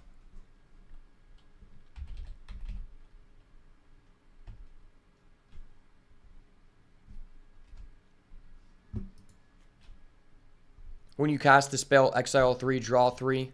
That's another Galvanic Discharge, though. I think this card is probably not the best in our deck.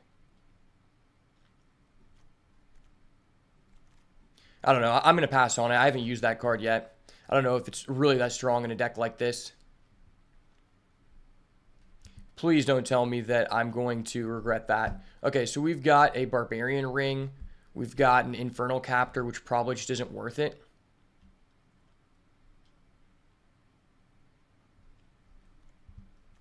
I think I'm just down for another Sundering Eruption.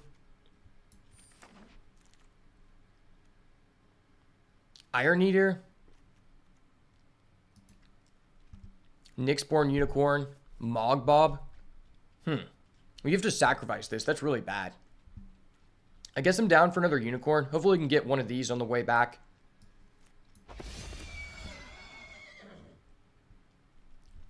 Once again, a really bad pack for us. This is really unfortunate. I guess I'll just take the creature. The one that we can actually play. Hopefully I don't end up regretting not picking that Mythic. I just haven't really seen anyone use it to good utility.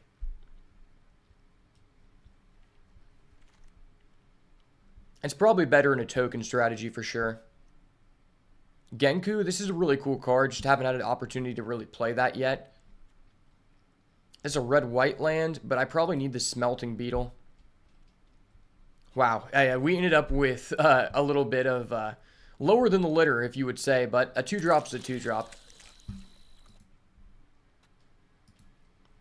Ooh, a Goblin Conduit 8 pick? That's exactly what we need. Wow, I might even be down for Raw if these weren't in the same pack. That really sucks.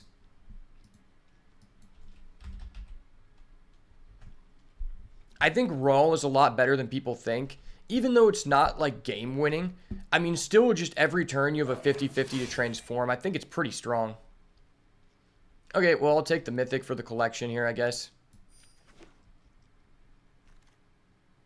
At least we end up getting this guy back. I don't know if he'll make the deck, but a creature is a creature. The second Goblin Conduit really, really helped us out here. Unfortunately, we only got one Area Auxiliary, and this is such a pivotal card in the deck.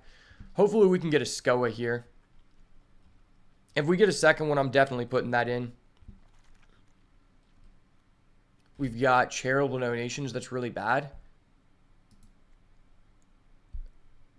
Yeah, I think Charitable Levy is just terrible. I guess I'll just take the land for fun. This guy might end up being in our deck, legitimately. And it's not like the best, but we can still steal something big from our opponent. Unless, like, if we go against an Eldrazi person, we could probably side it in. Ooh, we end up getting the second Skoa. That is amazing. That's exactly what I was looking for to happen there. Okay, so overall, pretty decent draft. I mean, we have 2 Galvanic Discharge, 2 Conduit Goblin, and as well 2 Reckless Pyro Surfer. We're really just missing, you know, like Area Auxiliary, a Raptor, and then maybe another way to sink our energy outside of the Ironworks. But this is a pretty decent card, especially in like a more aggressive strategy. Ironworks is probably a little bit better in our deck than like a red-blue deck.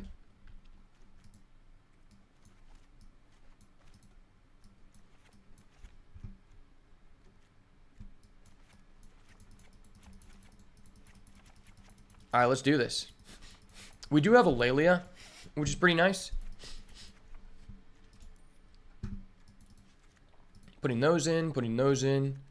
That goes in, that goes in. Those 2 guys. Those 2 guys, that guy.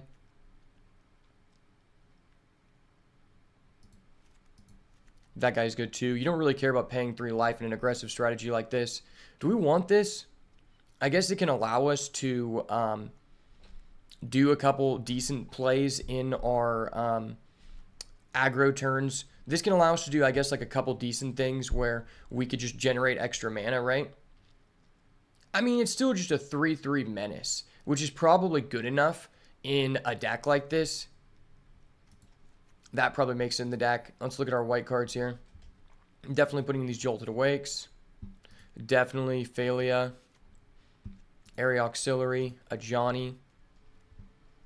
Kite. Unicorn. Zealot. How many creatures do we have?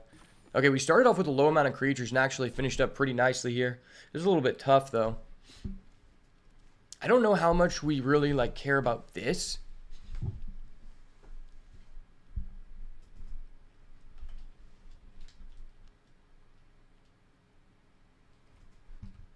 How good is Solstice Zealot? I think it's probably slightly better than Inventor, right?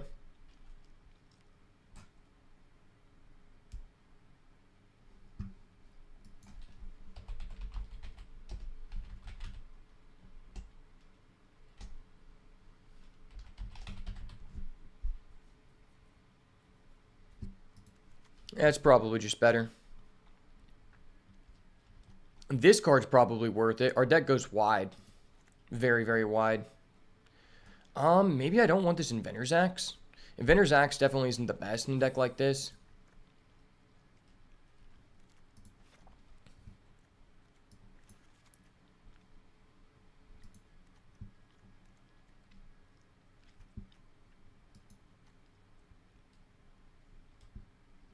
How good is this card in our deck?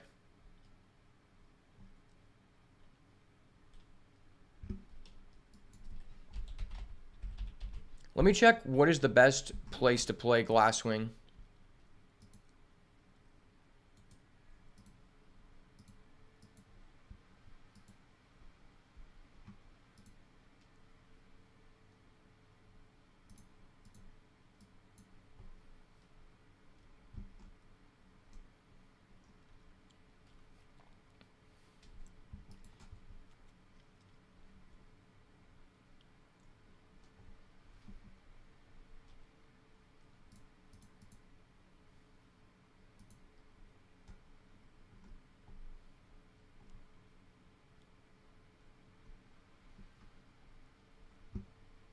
Maybe it's under lands?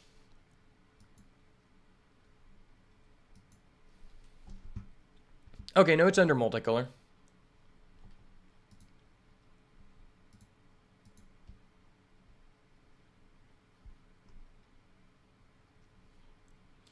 Glasswing is a 54% win rate.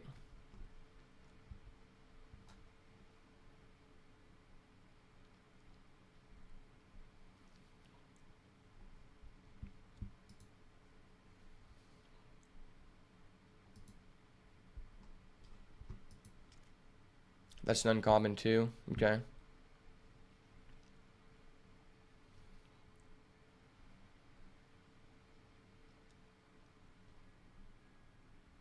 $60.9 in white red,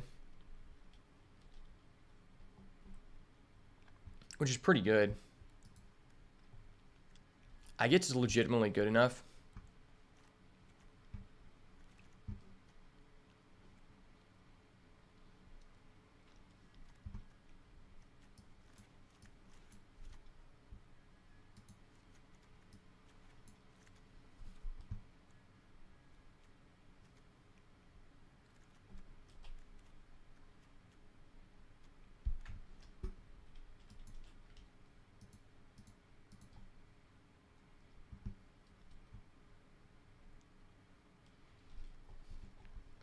SCO is a 59% win rate.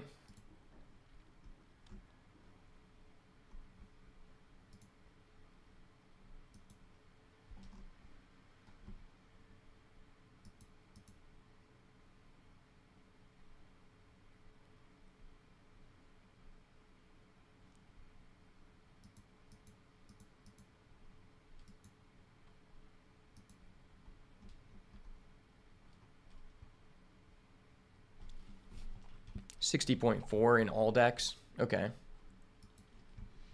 me look at some trophy decks real quick.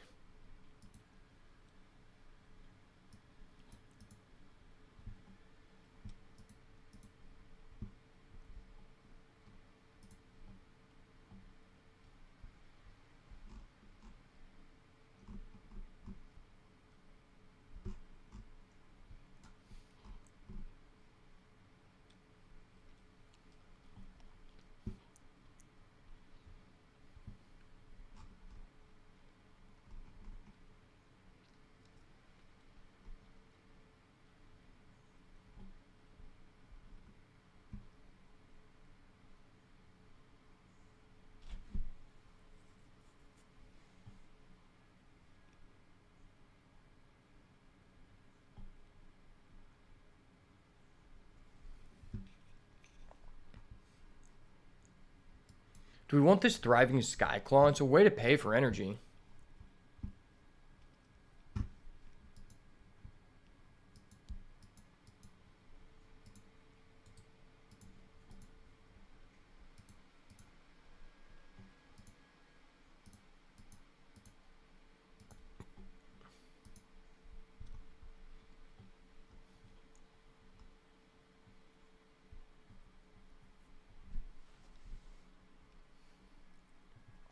Okay, Skittering Precursor is pretty good.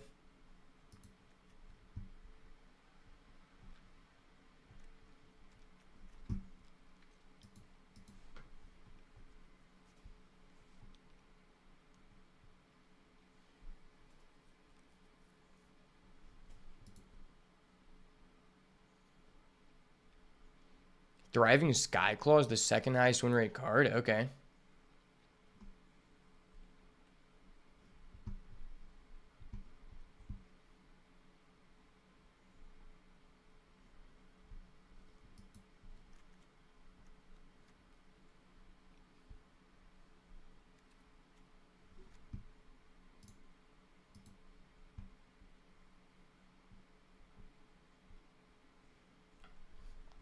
Inspired Inventor looks pretty good too. How many combat tricks do we have? I guess it's probably good enough to just have one combat trick.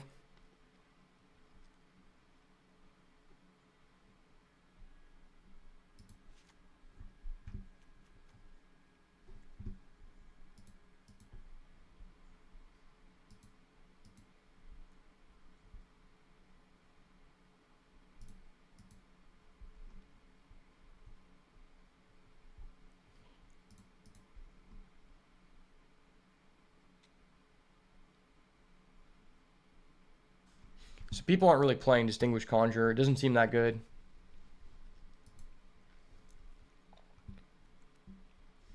What about Inventor's Axe?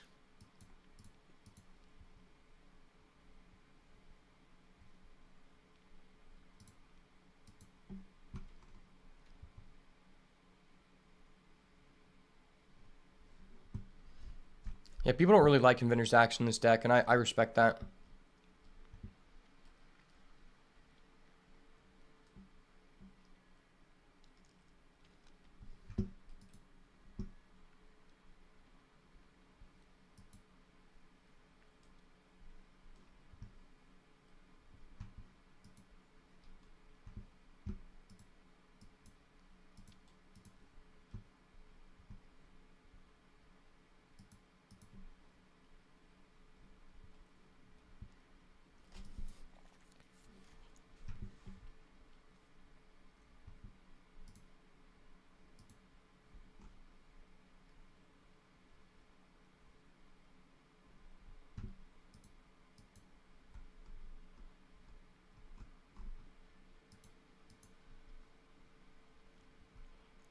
Glasswing Grace is 64.5.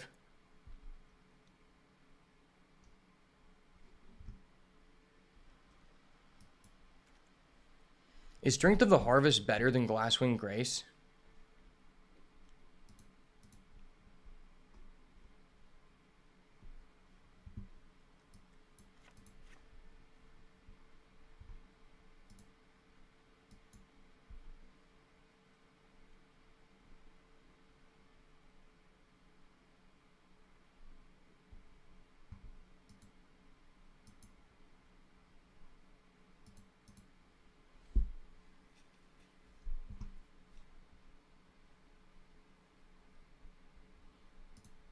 $65.3.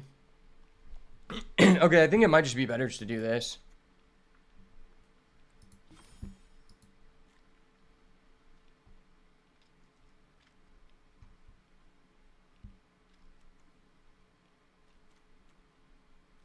Maybe just don't put a tap land in our deck.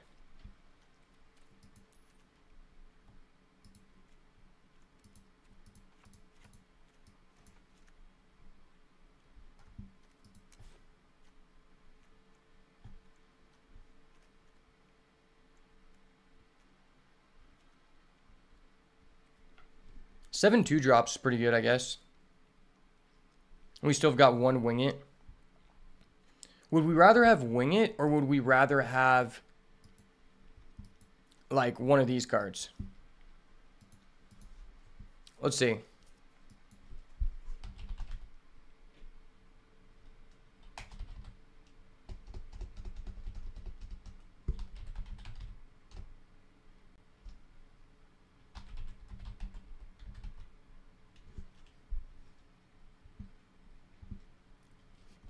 Maybe we'd rather just have Strength of the Harvest.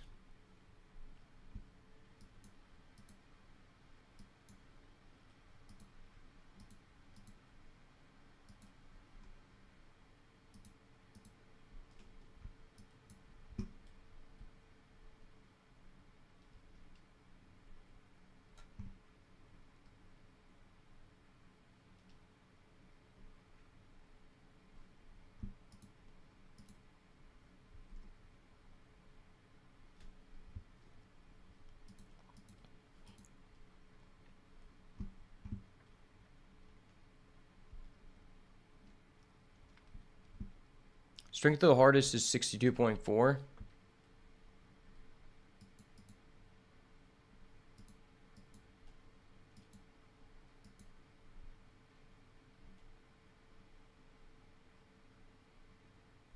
It seems like Wing It is just better.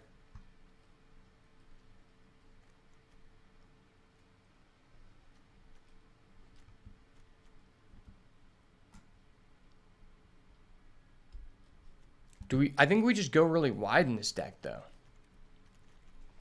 We go wide enough in the deck to where I'm tempted to just take out the Wing It and put this in. So this costs 3, though.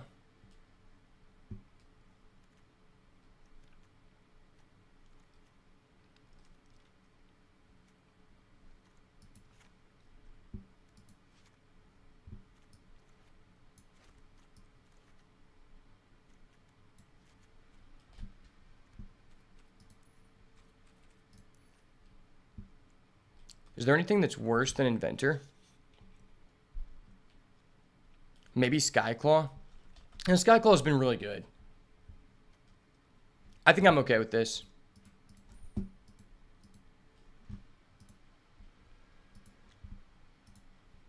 Okay, so this is going to be our deck. Quick little deck overview here. We've got 2 Conduit Goblin, 2 Reckless Pyro Surfer. We have a Felia and as well a Lalia in the form of our bombs. We've got 2 Galvanic Discharge for some interaction. Jolted Awake is probably pretty decent in this deck, and then we've got Phyrexian Ironworks and Thriving Skyclaw as a way to sink in our energy. Only 1 area auxiliary, a little bit unfortunate. We do have 2 copies of Skoa Ember Mage, a card I've been relatively impressed with. The second copy is super clutch because late game with these aggro decks, you do not have any issue sacrificing the mountains to have a little bit more reach. Sometimes you're able to even like play 1, use the effect, and kill your opponent's Writhing Chrysalis and push through those nasty blockers. So overall, seems like a pretty decent deck, although we don't have Amped Raptor, which is a pretty crucial card,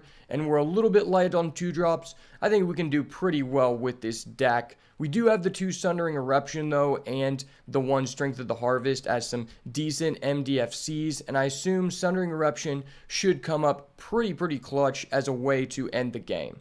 So without further ado, let's get into the goo.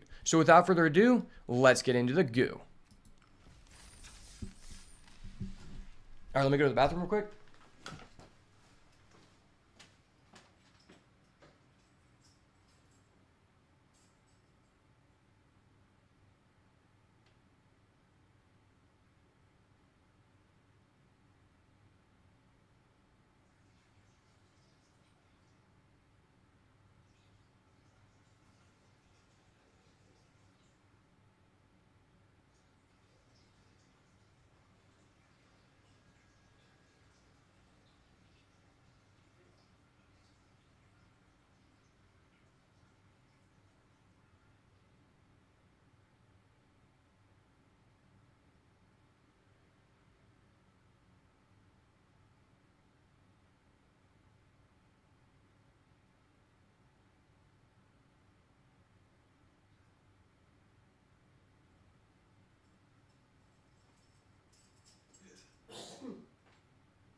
All right, let's see it, baby. Let's go. Lalia Carius. That's a card I have yet to use, so I'm super excited to do it now.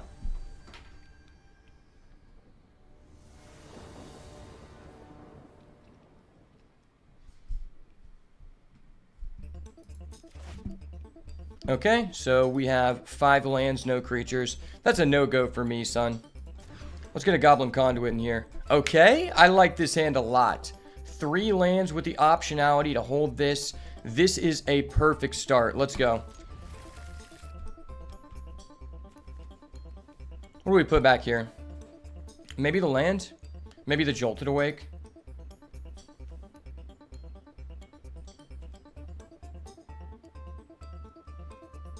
If he kills our guy, we can just bring that back.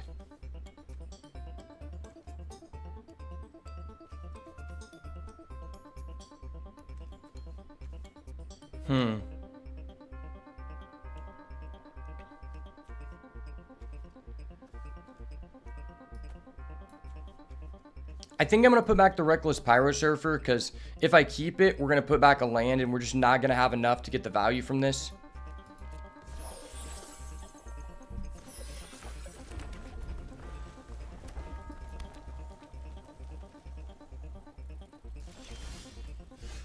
Okay. Ripperonis to me. I should have greeted for the 2 lands, but that's okay.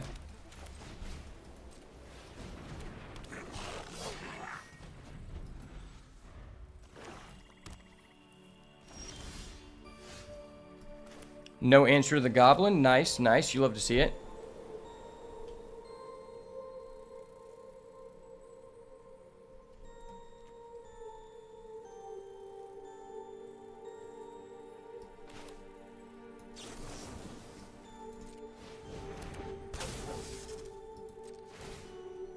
Let's use the effect.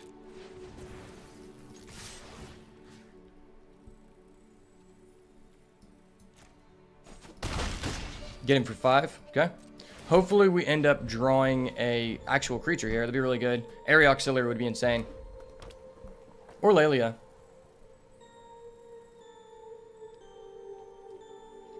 Hopefully he has a removal for our cards so we can go Jolted Awake. That'd be really good.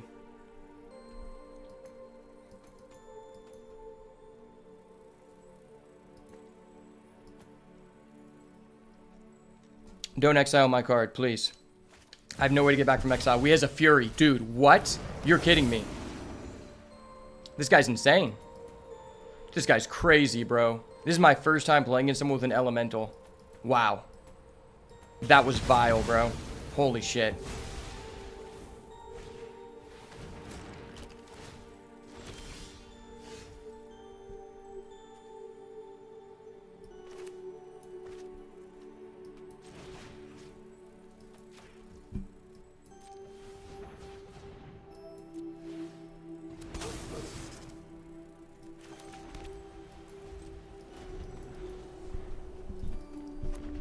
Yeah, we need to top deck something that's not a land here, please. Bro, you're kidding me. I mean, I think I'm just cooked.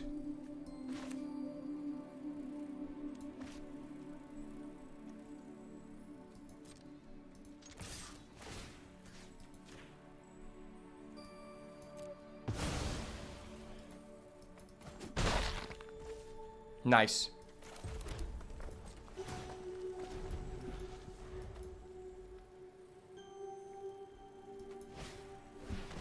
That's so scary. Wait, he's playing Junk Diver? What the? And he has a Crabomination? Oh my gosh, this guy's deck's insane. Holy shit, this guy's deck's insane. Okay. Well, I'm eating a lot of damage here. I need a good creature, please.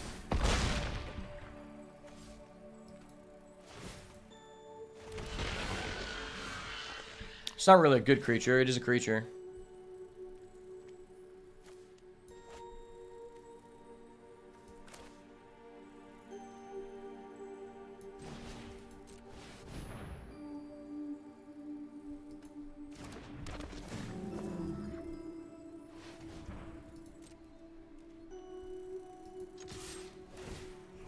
Could remove his 1/1 counter and then he has to pay 2 to re-equip.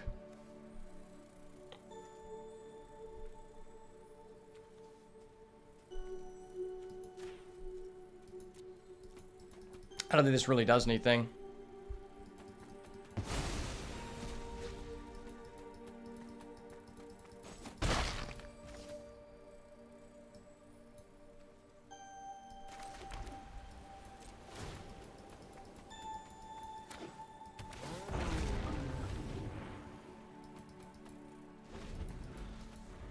At least we removed his 1/1 counter and reset his guy. Okay.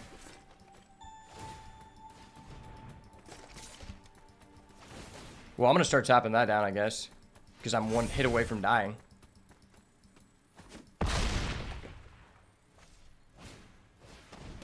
Oh, it's so scary. I think we're cooked. I need a Galvanic Discharge here to get rid of his Skyclaw or we die. That is not what I needed, unfortunately.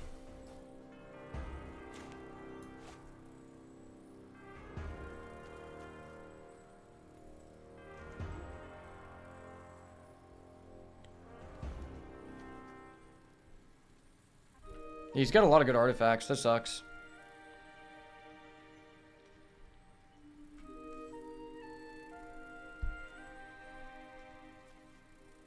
Tap down that guy, remove that guy.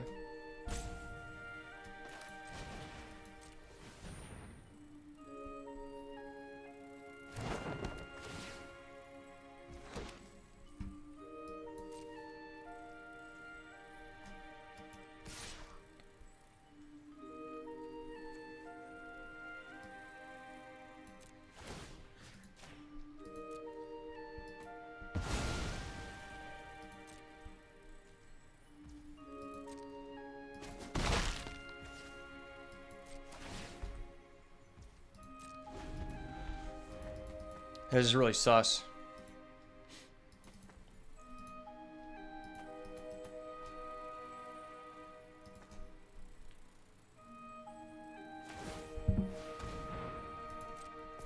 That's scary.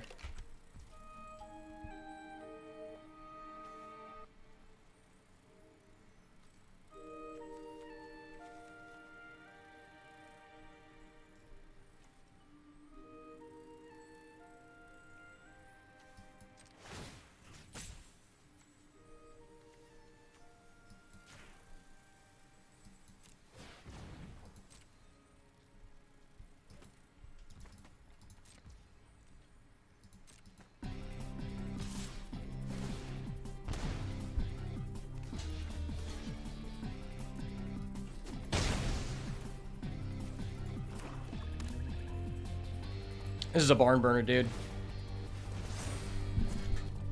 Huge barn burner here. I don't know why he would do that, but okay.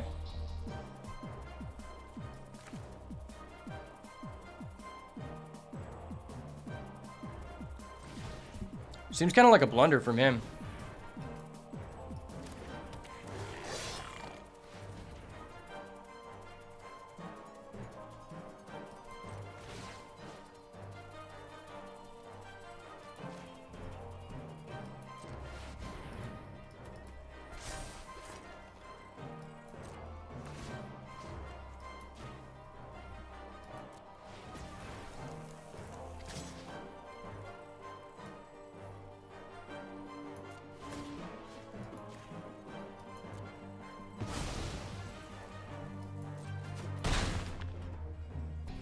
I mean, now he's just one creature and I can tap his guy down.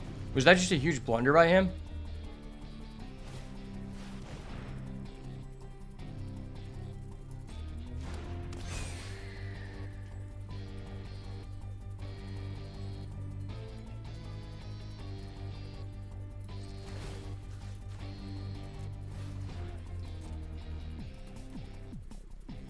The fact this is only one energy is so clutch. And we just remove his bird and just go for game. Yeah, this guy just kind of blundered. He just removed all of his game pieces.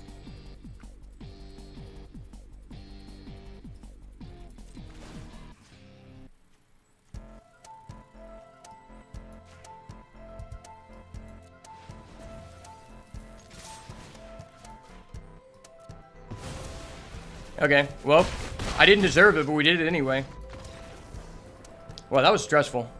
That guy could have easily clapped us, but he didn't. Never lucky, buddy. Maybe this is worth.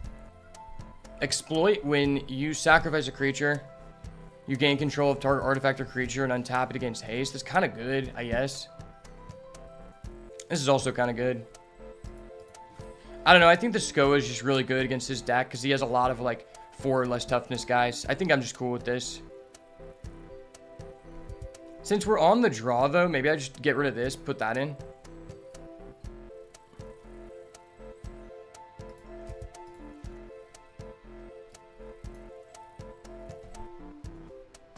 This is a really weird deck. Having to go to 6 there really hurt us. We should have never won that game. But Failure is Failure, and he's broken. And we don't have a 2-drop, but we do have a Discharge to stall. I think I'm going to keep it. I'm on the draw anyway. Okay, he's just passing. Great.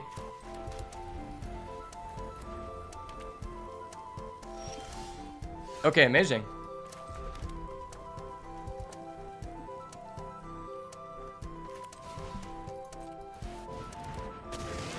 Guess I'd rather get that guy out first.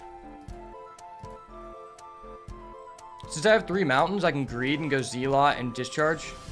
Oh, this guy's just bricking.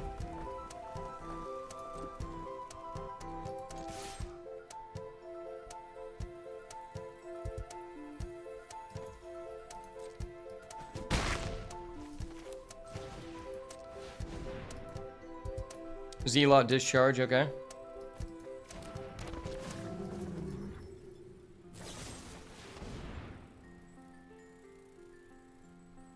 Okay. This is tough. I mean, that guy's menace. I think the menace is more important than tapping. I have an interaction. Now I get a 1-1. I mean, I get a token, so that's good.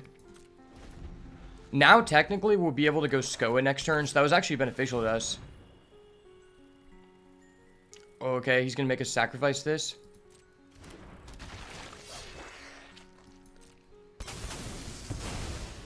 So I just get another one? Sure. Ooh, okay. Getting rid of his Emperor of Bones. I like that. I like getting rid of Emperor of Bones here.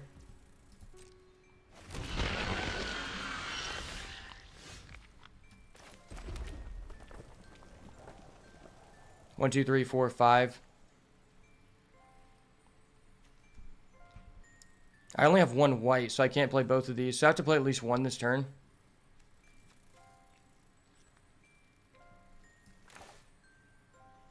I think I can just take it slow here.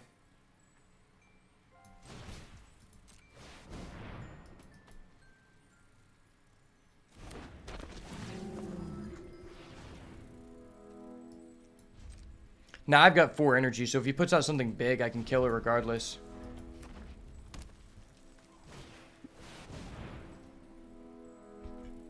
Please, dude. No. No. Steal my wing it. Please. Please.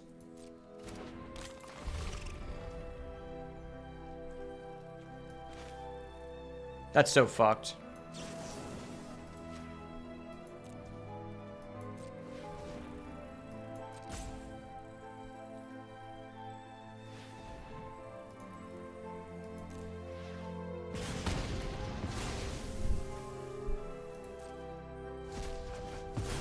Oh my gosh, he took the wing it. That was amazing.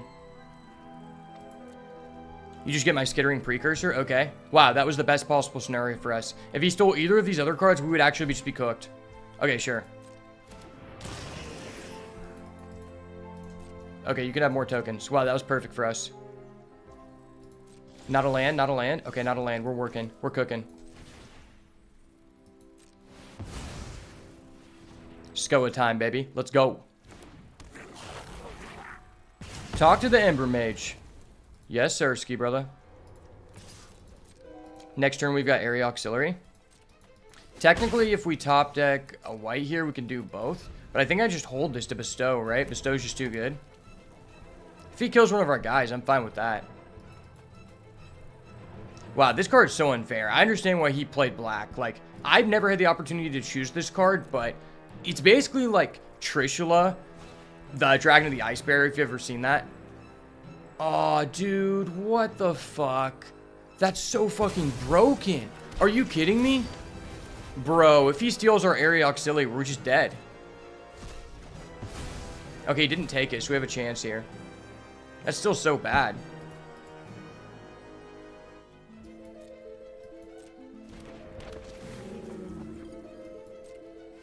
Fuck me, dude.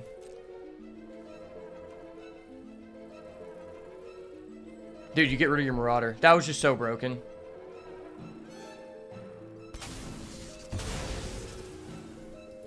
That was so broken. It was not cool at all. This card's so unfair. I actually wish that card was not in the game.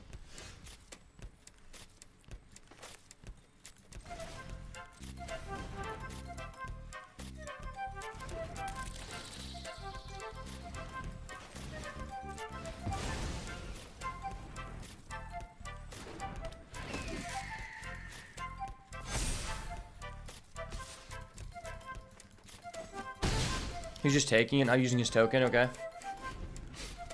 This card's just so not fun to play against. And he has a Cranial Ram, of course. That's bonkers.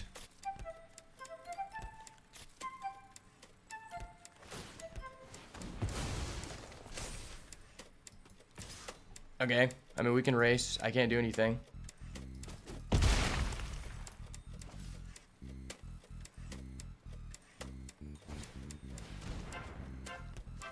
Holy shit, that's so broken. Oh my gosh. That's so broken, dude.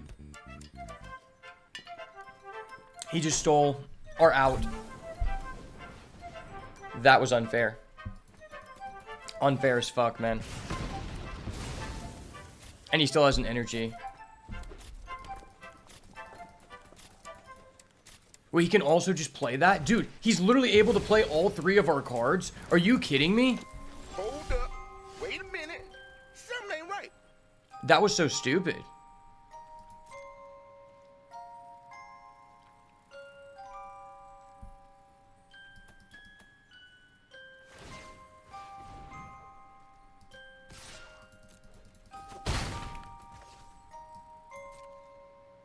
I guess if he doesn't remove anything, we can top deck our MDFC. Nah, it doesn't matter now because he has a flyer.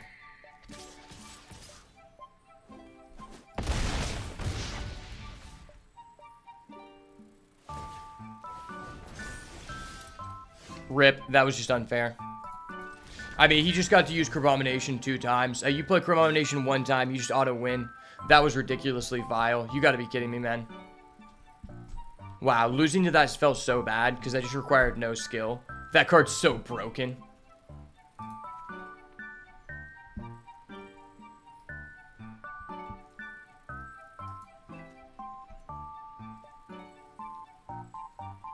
Maybe I do want this. I need to actually draw enough creatures to play the game. Drawing enough creatures to play the game is very crucial. Against this toxic ass boy. Let's go first. Conduit Goblin on 2, this on 3. It plays. It goes, it goes.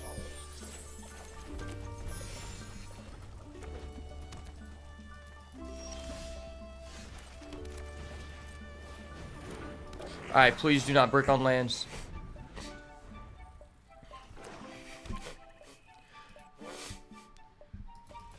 Okay. It's a land, but it's a playable card. If he has that stupid sacrifice card. I know he has Wither and Bloom. The best black card. Rip. I guess we're guaranteed to do that. It's not terrible. No, stop. I don't want it this.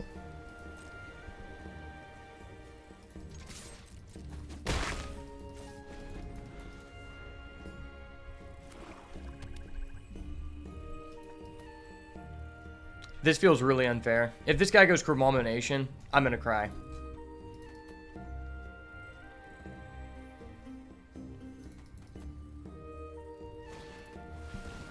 Alright, that card's really good.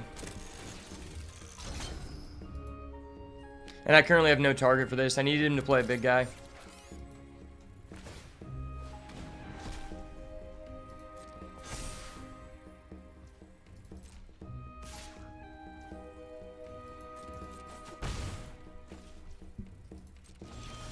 Dude, what am I drawing right now? This is so vile, man.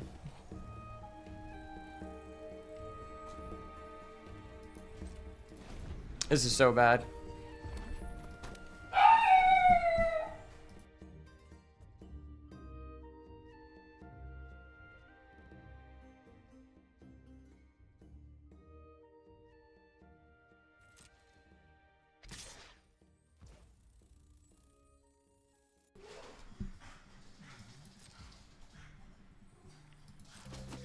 Unfortunate. Alright, one second.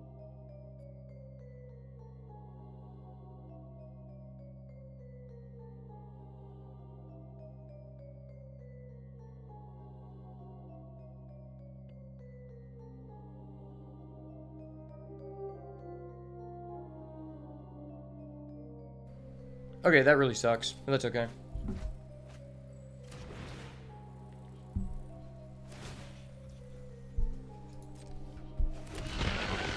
My turn, I just did nothing and he still has no target. Oh, that's so bad. That was so bad for us. I think we're just cooked. I mean, we've just hard bricked on lands multiple games. Oh, this card costs 2? I thought it cost 1. It's a lot worse than I thought.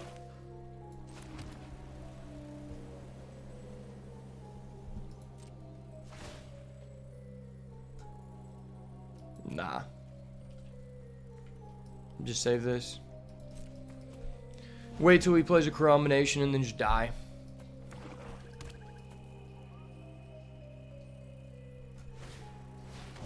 Driving Skyclaw. Okay, that's pretty good for us.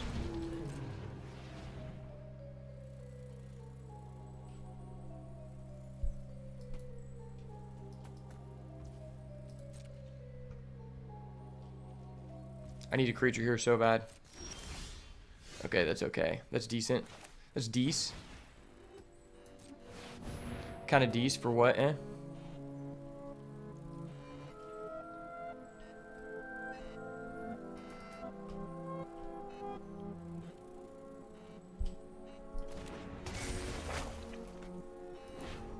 Skyclaw. Goodbye, Claw.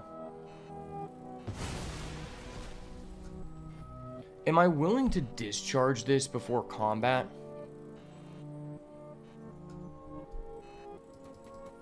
I mean, maybe he'll double block.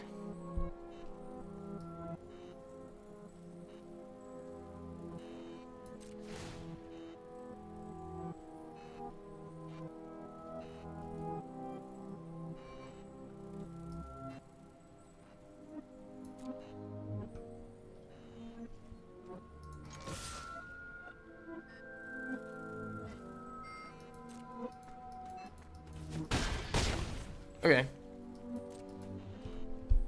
We're clocking him. Technically in 2 turns I could Sundering Eruption for game if he doesn't have a flyer. He has a Fury. Bro, this deck is so insane. Bro, I want to see it. I want to see an Elemental one time. I've never seen an Elemental. You're kidding me. He just hard played it. I'm just dead basically, I guess. I mean, I have to go in and discharge his Fury, right? It has double strikes, so like I can't interact with it.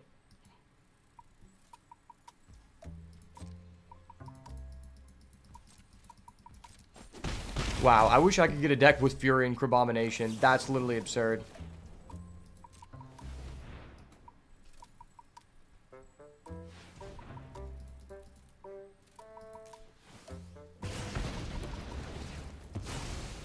Ow. Okay, I drew a card. Put a Vigilance counter on a creature control. Probably just that guy. Right, I think it's just this guy every time. Then we can do this. We might be able to Sundering Eruption for game.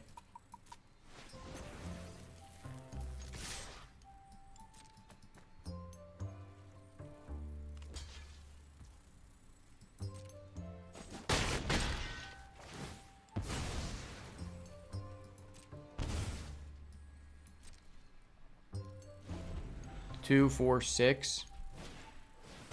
Oh, that's gross.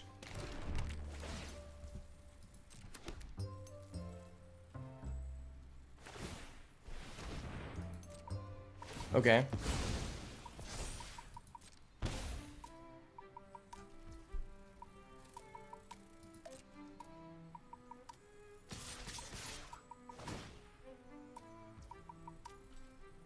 So that's 5, 6, 7, 8.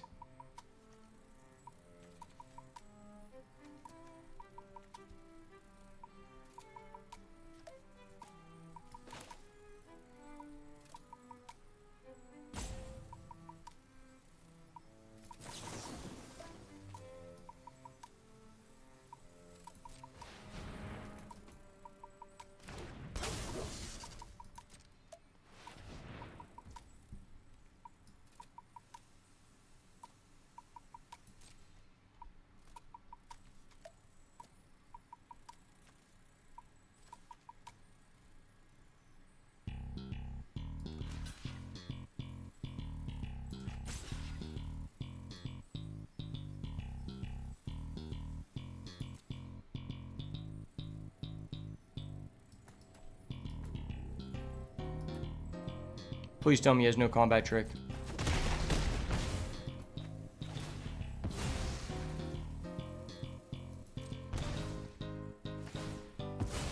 No, we can just do that. Fuck me, man. You're kidding me. Wow. I actually was going to get to Sundering Eruption there. That was so sad. Rip. Rip. Ripperonis. I mean, we just hard bricked on lands. That was unfortunate.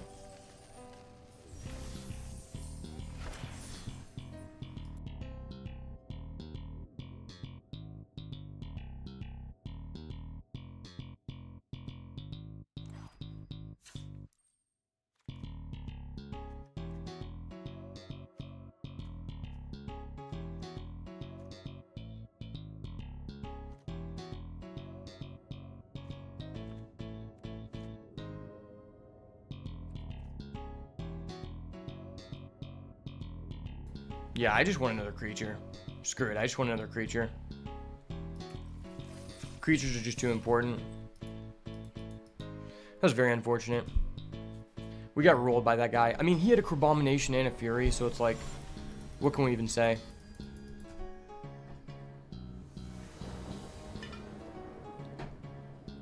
Hopefully we can curve out here for the first time.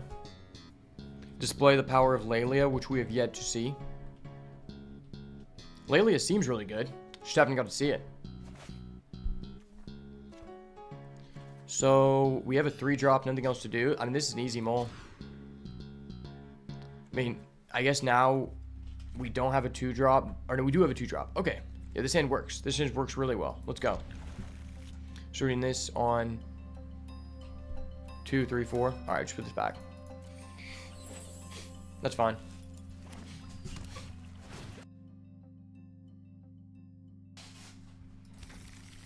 Okay. Okay, that's really good for us. Now we don't have to play that.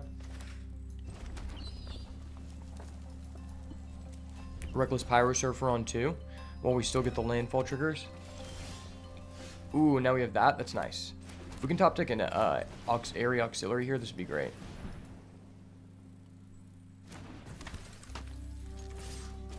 No galvanic discharge, we're lit. Okay, he's just giving us the first game. All I did was play a 2-drop, but okay.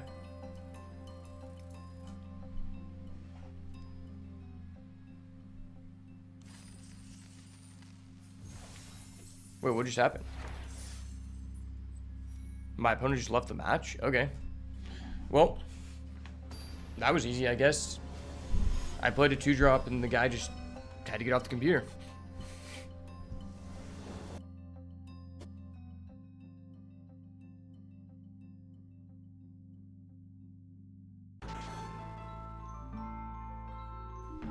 Alright, let's see if we can showcase what this deck actually can do for the one time. Ooh, this hand's nice. This hand's real nice. We don't have a double white, but I think it's fine. Philia is just really nice. Okay, not ideal, but that's okay. I can kill a 2-drop with this if I need to.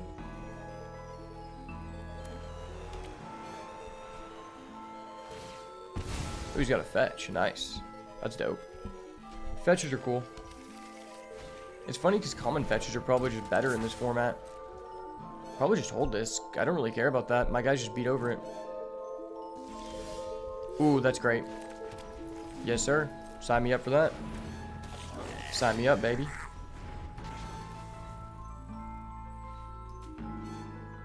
Sorry, man. My 2-drop's just better than your 2-drop. I actually thought this was a pretty decent card in the beginning because I played against someone who gained a lot of life. It ended up not being worth. Ooh, Air Auxiliary is really good if we get a land here. Really good if we get a land here.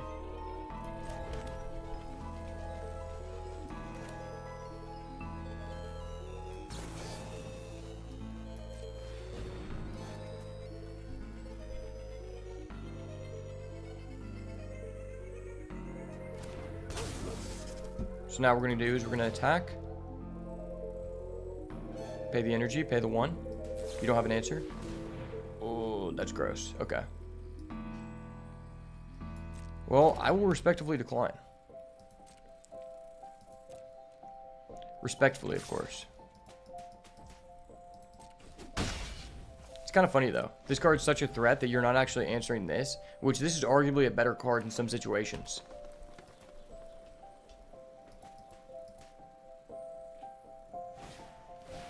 That's so scary.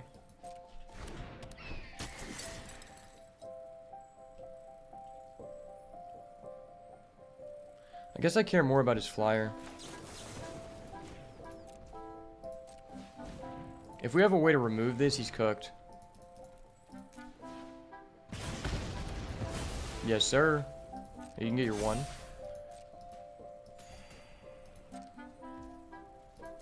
You got that 1 life all day, son. No, we needed to land so bad. Why?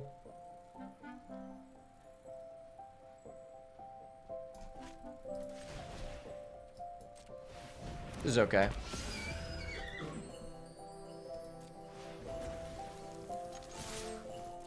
Mentor. 3/3. You gonna trade your 2-3 for a 3-3? For a 3-2? Okay, sweet. I'm cool with that. If we top deck another land here, then we've got the Skyclaw into Auxiliary, which is great. Doesn't even matter what land we get. Preferably a white. Oh, that's gross. No, I needed that so bad. That's okay, though. It's all good, Chief. All good. I wish this had Proliferate so bad.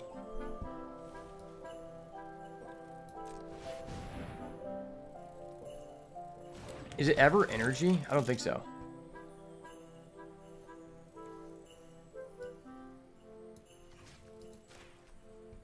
I could have put it on him. Divided it equally, probably would have been better. This also puts this out of range, though, from some effects. Sweet. Next turn, the area auxiliary is online.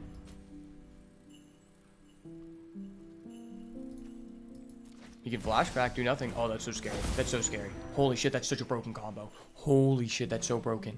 Oh my gosh, this guy's insane. Dude, what are these people that were playing this? What kind of monsters are they? Something ain't right. Guy does nothing for the first 3 turns, then just gets out this wombo combo. Bro, what? Ridiculous. And now he has the city's blessing. I don't know if there's anything we can do.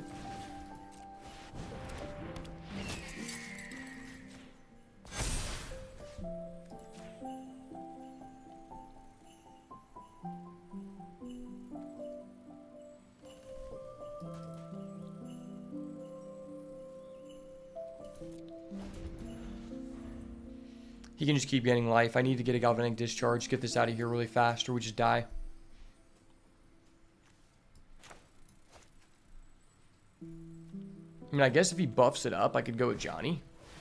Okay, he's buffing it up. Yes, yes. Oh my gosh. Oh my gosh. This is so scary. So scary.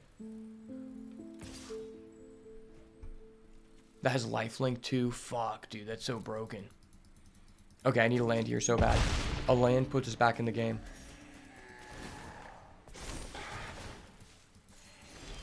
No, why? That's so cringe, bro. What?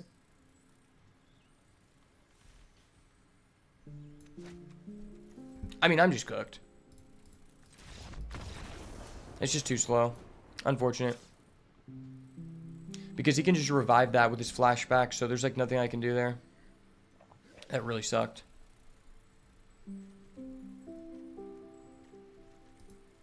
Alright, well, let's hope to actually get to play the game. I'm pretty sure that's the highest win rate card in the game. That card and the Ajani Planeswalker are the 2 highest win rate cards in draft. That guy especially is just so unfair. I understand why he's playing the life gain guy. That guy is insane in that deck. Like, now I feel the need to just answer it immediately.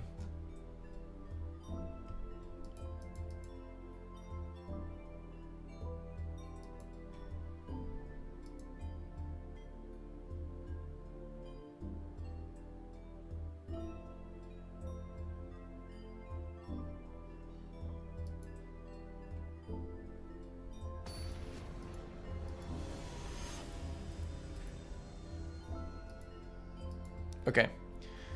Please allow us to take this to game 3. Ooh, that's nice. That's nice. 1, 2, 3. A, B, C. If we get a 3-drop here, which is the most likely outhood out of our cards in our deck, we're looking pristine, man. Dude, there's no turn 1 plays in the game. You don't have anything. Let's go. You either have Kite or you don't. Kite or Ocelot are the only 2 cards. Oh, he's got his Souls and Ocelot? Dude, what is this deck? This is ridiculous. What? That's so vile. Holy shit, that's so unfair.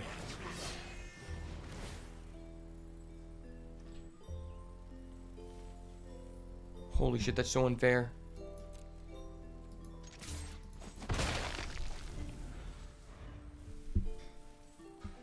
Guide of Souls plus Ocelot Pride. Like, this guy's deck is insane. Holy shit. I've never seen a deck like this. And he has it? Dude, fuck. That's so broken.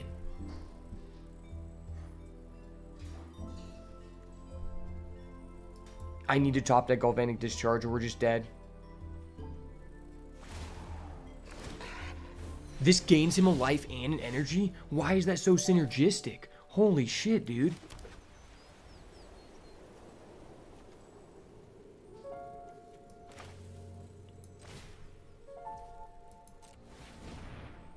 I think we're just cooked. I mean, there's nothing we can do against that. That's just unfair. I mean, he just has 2 out of 3 of the highest win rate cards in the game on turn 1 to turn 2. This is a start that you would see in Modern. Like, that's actually a legitimate turn 1, turn 2 optimal Modern play.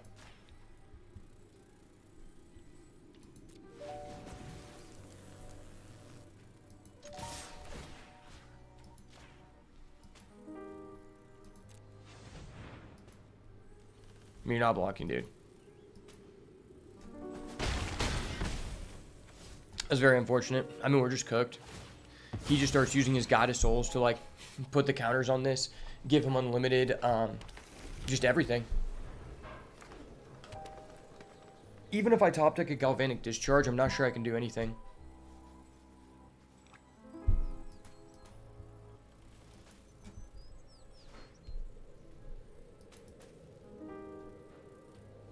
It's like, I have to answer that, but I also have to answer this, so, like, how do I even win? Oh, that's so gross.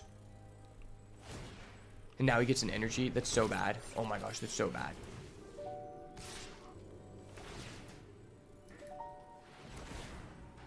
Yeah, we're just cooked. Well, I thought I was going to be uploading this to YouTube, but it doesn't look like it.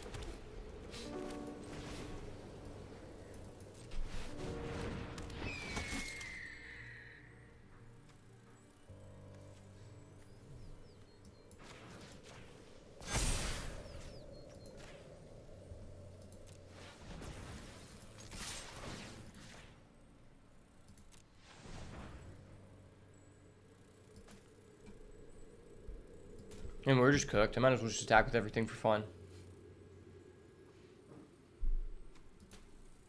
Good game, sir.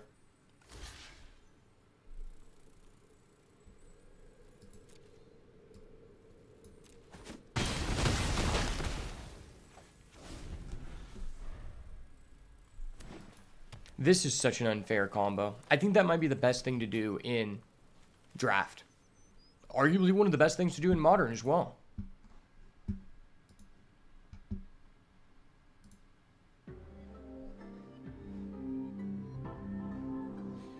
Even if I Galvanic Discharge his Ocelot Pride, he just keeps doing the Guide of Soul things. So I would have to answer his Guide of Souls first. But there's nothing that really does that for us. I guess I could top like a Johnny Fells the Gold Sire. That probably... No, that doesn't even matter because I need to answer that. And we don't even have enough energy to kill that. So he just keeps getting 2 tokens and we just die.